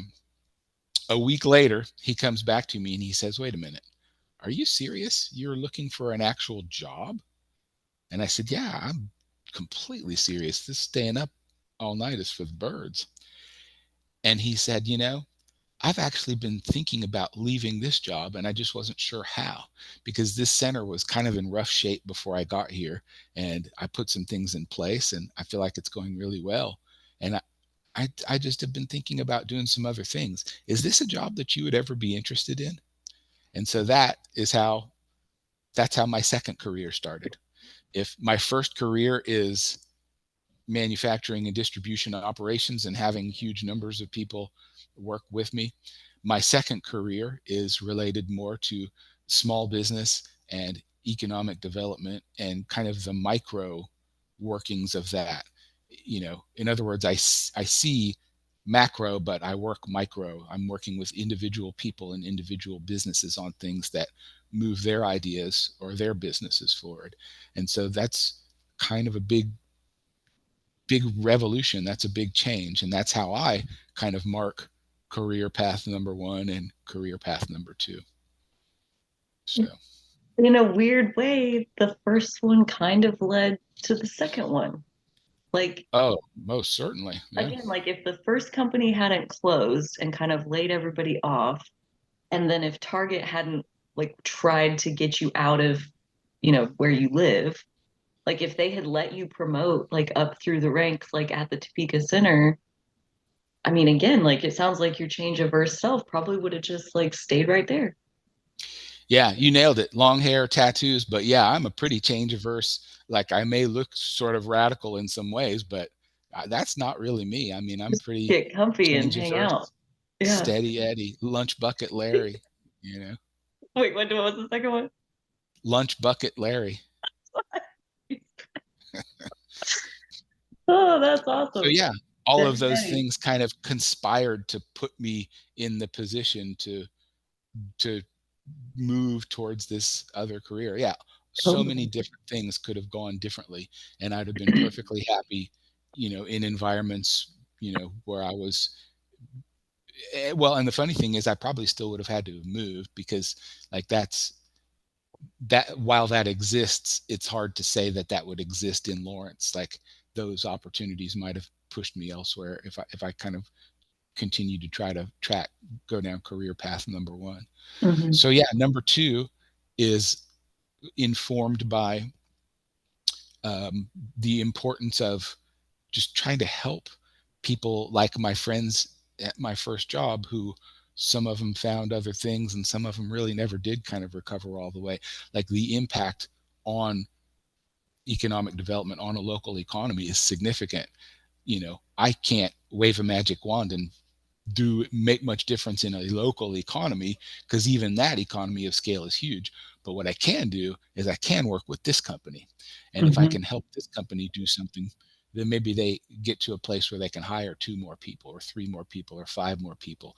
And if I can do that across 10 different companies, then hey, maybe that's 20 or 30 or 40 jobs. And maybe one of my old friends gets one of those. And wouldn't that be cool? Wouldn't that be cool? Anything could happen. It's And possible. so that was the kind of the impetus, I think, for career path number two. And I think that what do I do? I'm not sure how to answer that. I do a variety of consulting engagements, and then that has transitioned into business valuation work, which is still about kind of informing people and helping them make the right decision for their business or for themselves personally. Because boy, one of the things about small business, everyone wants to talk about how they keep their business and their personal lives separate. It doesn't happen. Forget about it. Not even possible. The smaller the business gets, the less it's possible. Yeah. So, like, helping people understand, give them permission to, oh, your parent just died. That you have to, don't even think that you can fight through that. You can't. If you did, it'll be worse in the long run. Oh, you're going through a divorce. I'm so sorry to hear that. I've been through one. It sucks. It's one of the worst things that I've ever had to deal with. But don't convince yourself that that's not having an impact on your business, because it is. Yeah. Yeah. Right. The smaller the business is, the more it is only a reflection of the person or people who are running it. 100% true. Yeah. So yeah, that's career path number two. And so my kid is now 11, and so this goes back a few years. When my kid was about 7 or 8, I remember we were at school, and one of the, I think it was like the first day of school, one of the or first week of school, one of the teachers said, "So what? Oh, this is your dad. What does your dad do?" My dad helps people. Like, that was my child's version of what I did for a living, and Your job title. my heart swelled with pride. I help people. That's what I My do dad for a living. helps people. Yeah, Dude, that's a great foundation of couldn't get any better. perfect summary of what you do.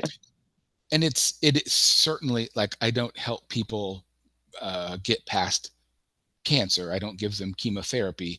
I don't set their broken leg and put that in a cast. I don't help them in that way. It's a pretty specific and small tranche of their lives, but helping them figure out something that's going on in their business, like, that really is actually pretty important Yeah.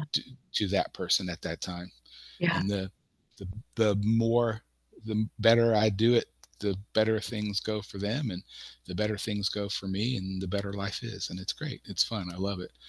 I'm again, it's sort of like kismet. It's luck. I mean, I don't know that I'm not sure I could be in a better place Yeah. for me, for my skill set, for what my desires are. When you think about the ways that I like to be connected to my community and the ways that I like to be connected to people, it just, again, this is not planned. And I think that's a pretty big theme of what you're doing here. Like, I sure as heck didn't plan for that business to go out. I mean, I knew it probably would. I planned around that a little bit. I really thought when I was at Target, I thought there was a good chance I'd retire from there, at least in that first year, until I until I understood that the notion of connection to the community versus connection to the organization. And once I figured that out, um, I mean, I guess I knew I had to find the next thing, but I certainly never thought that the KU Small Business Development Center would be a place that, again, I was there 17 years, 17 years. I At the KU. never envisioned. Yeah. You were at the first one for 17 years. Yeah. And then you were at the second one for 17 years. Well, I guess Target was in the middle of Well, it. But it's 17 years right now, actually. And I've been Hmm. not the director for almost two. So I guess only 15 years. Yeah. So That's you directed the KU SBC or SBA, SBDC. You're right. Yeah. SBDC, okay. For Um, 15 years. which stands for Small Business Development Center, I think. Yes. Yes, okay.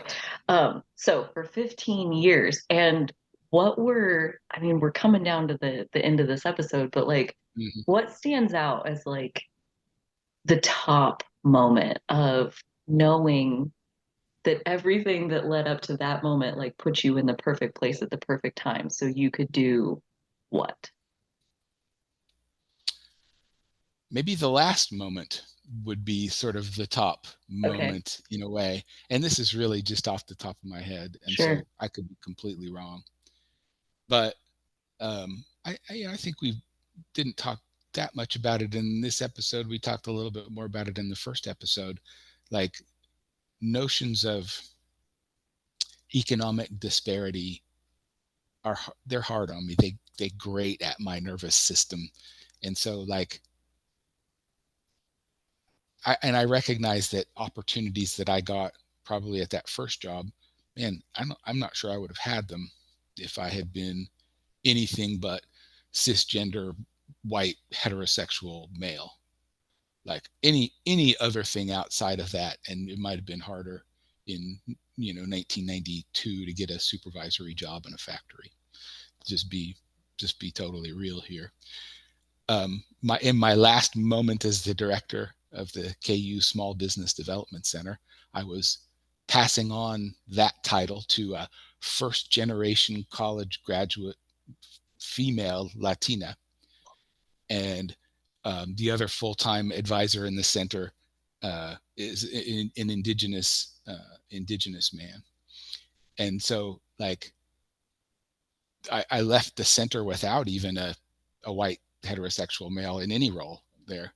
And I think, like, that's where population is going. That's where business is going. Like, a community's strength, I really believe it has to be found in the diversity of that community, and in the diversity of its small business offerings, and in the diversity of experiences of the owners of those businesses. Like, all that's really important to me.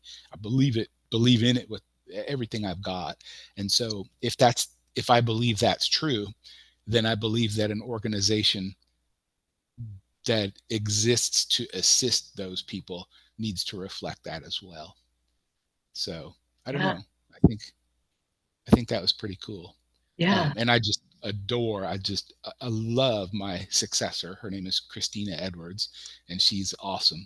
And you know, I remember hiring her, and in that hiring process, I remember when she applied, and I thought, Christina's so nice. I mean, she's not going to get this job because I've got, all of these other experts and people that have worked in similar fields that are applying. We'll give her.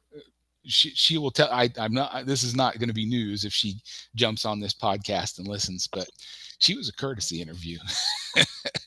And I mean, she gives me grief about that all the time, but she was, Yeah. and she just absolutely nailed it.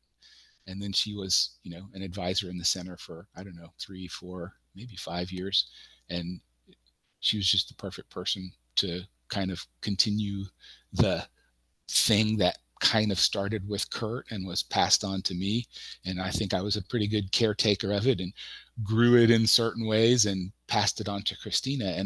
And I told her at the time, and I'm not sure she believed me then, but I said, Christina, there are a lot of things I think that you're going to do better than I ever did.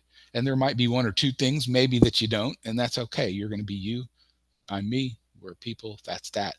I think if you talk to her now, almost 2 years later, I actually think she knows I'm right. Well, So best case scenario, she gets to stand on the shoulders of what you did, and she gets to take it to the level that only she could take it to, you know? she, Like, yeah, no yeah, doubt.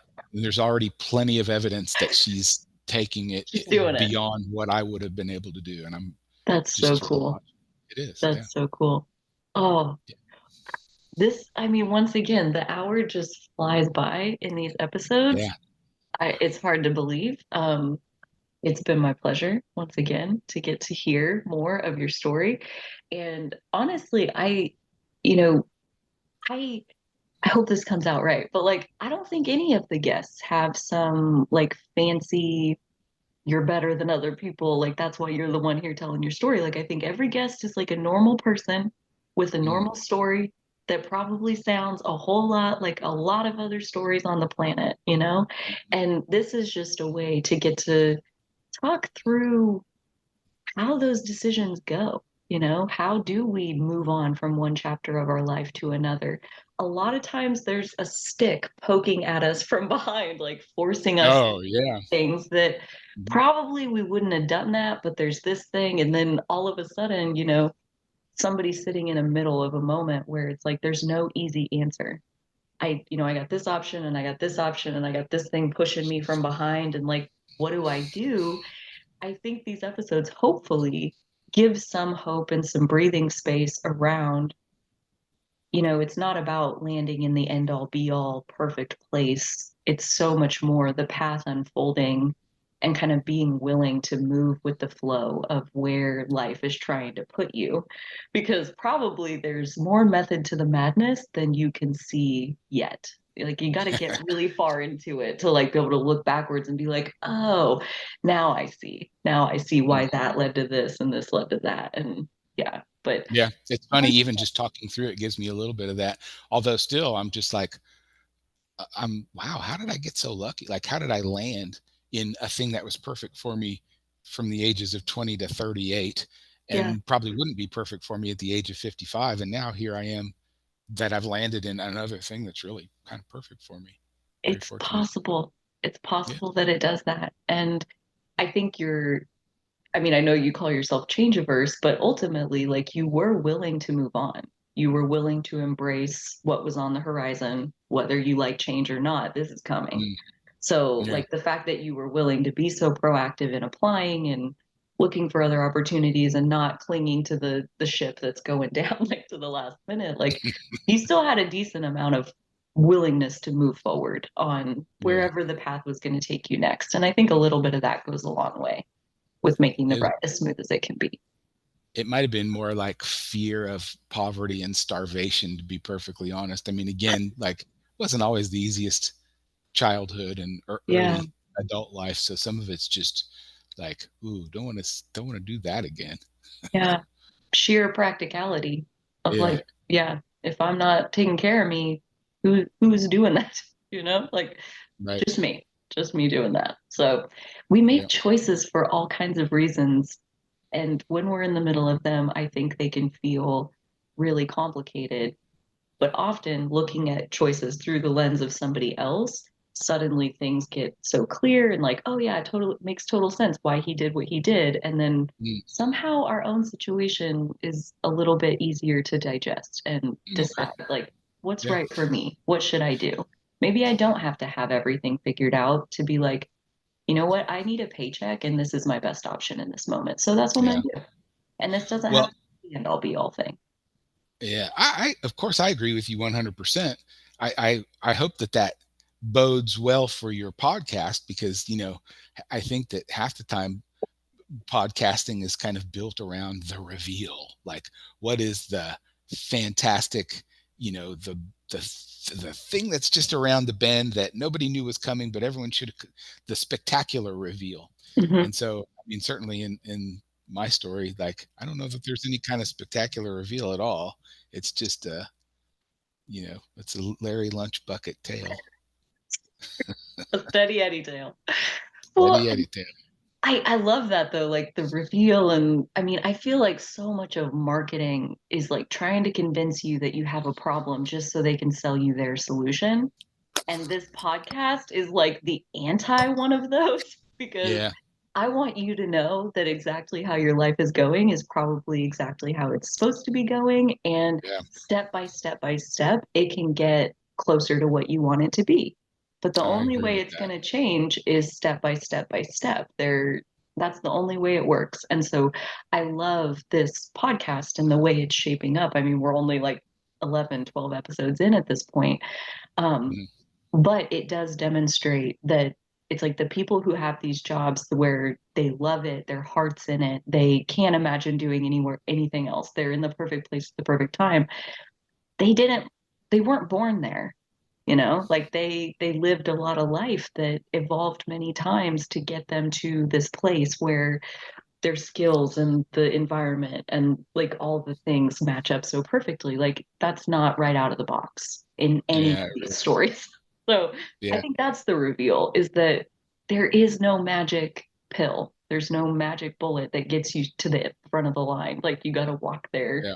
step by step. And Like learning a language, yeah, there isn't a way to do it any faster than what it takes.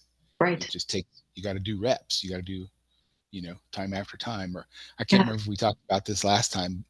Malcolm Gladwell, in his book Outliers, which I really like, he introduces this notion of expertise, and what he says is it takes, studies show it takes at least about 10,000 hours of practice to become truly expert at something. yeah, Like if you want to be a concert cello player, like there's no shortcut there. You have to yeah. just do it, do it, and do it. If you want to, shoot free throws well, you just have to do it and do it and do it and do it and do it. And I think, that holds true of almost anything. Hmm. Yeah. And in this situation of like kind of what this podcast points to is getting to do work that matters to you and that your Yeah. heart and soul are in and like you there's nothing else you could think to be doing right now. That's where we Mm-hmm. want to get to, but yeah, like one step at a time, like you practice that. And these stories that you tell, I mean, it does pop out. Like how do you practice putting your heart into things every step along the way? And like the Mm-hmm. more you do that, the more reps you do, the more you're practicing like letting things matter to you and following that, leaning into the stuff you like, leaning away from the stuff you don't like.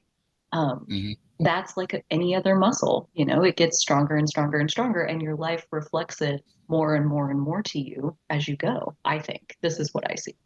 That's interesting, because when you put it that way, it's almost like there is no other way to be in a position where you're doing work that's meaningful to you, that you are good at. Like, you have to follow the things that are meaningful to you and then spend time on them to be good at them. Yeah. I mean, So if that's you're what doing I something believe. that doesn't mean anything to you, stop. You You're got to only find the thing that is. perpetuating, yeah, you're Yeah. you're perpetuating more of what doesn't mean anything to you. And then you're going to be, you've again read all the studies. Like, there's some certain number. I think the last time that I came across this number, it was something like $75,000 a year in household income. And that, like, under that, any step you make up, like, leads to happier outcomes. Like, you're happier at 65 than Right. 45. Hmm. Over 75, it doesn't matter. You don't get any happier from 75 to 300,000. That's a I think the fact. only thing that makes you happier, like, once you've hit that level where you're mostly taken care of, is meaning. And so, I think that's probably why there are a lot of people who are really subject to whatever social media influencing, like the jealous impulse that comes from seeing somebody have something that you don't have. It's because there's like a hole that comes from the fact that, hey, maybe you make $250,000 a year, but you're not doing anything that means anything to you. Yeah.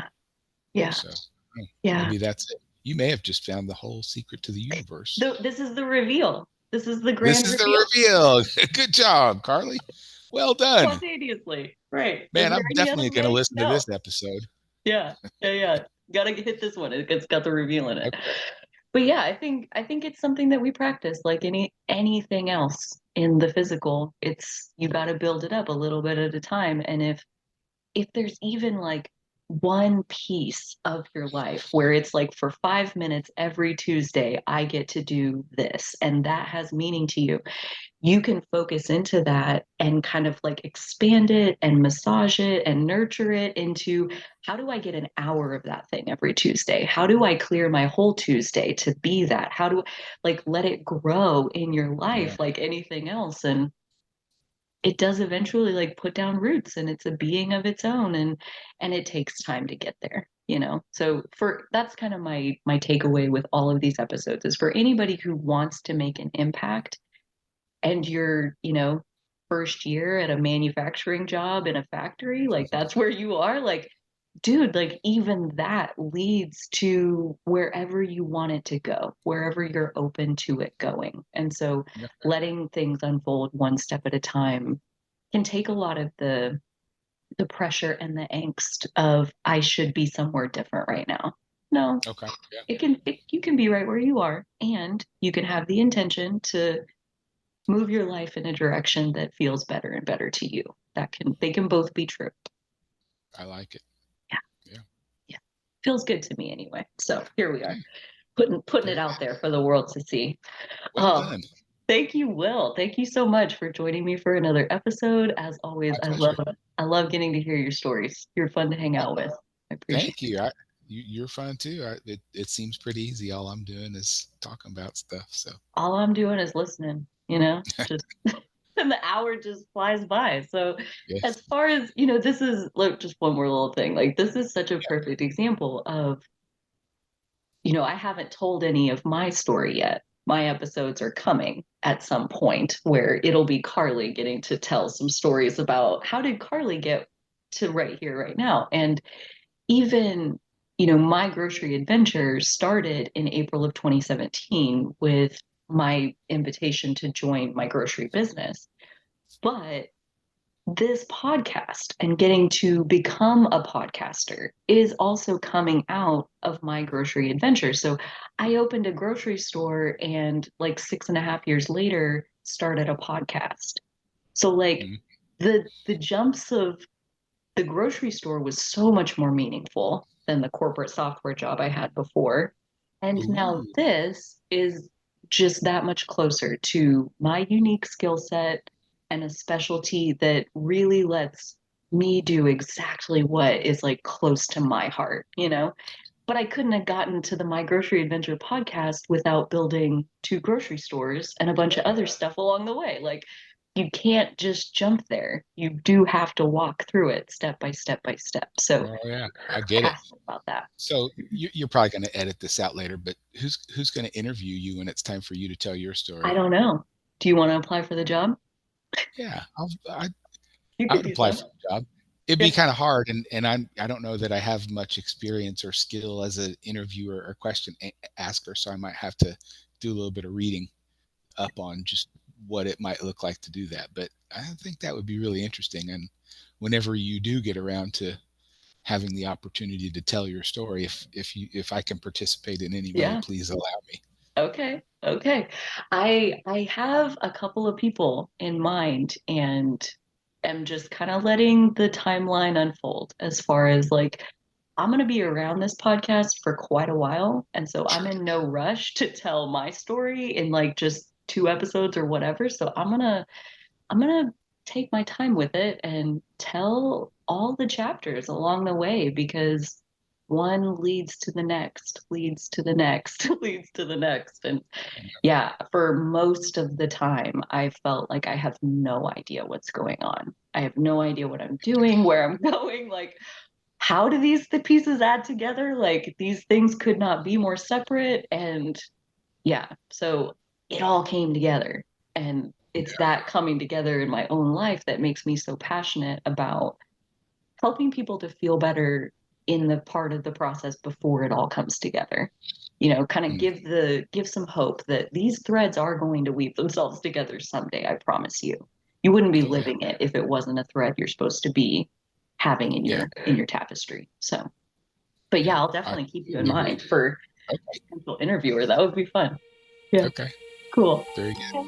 Well, thank you so much, everyone. Thank you for joining us. Thank you for listening. If you liked it, leave a like on the video, leave your thoughts down below in the comments. We'd love to interact with you there. Until next time, I hope you'll take such good care of yourselves, and so will we.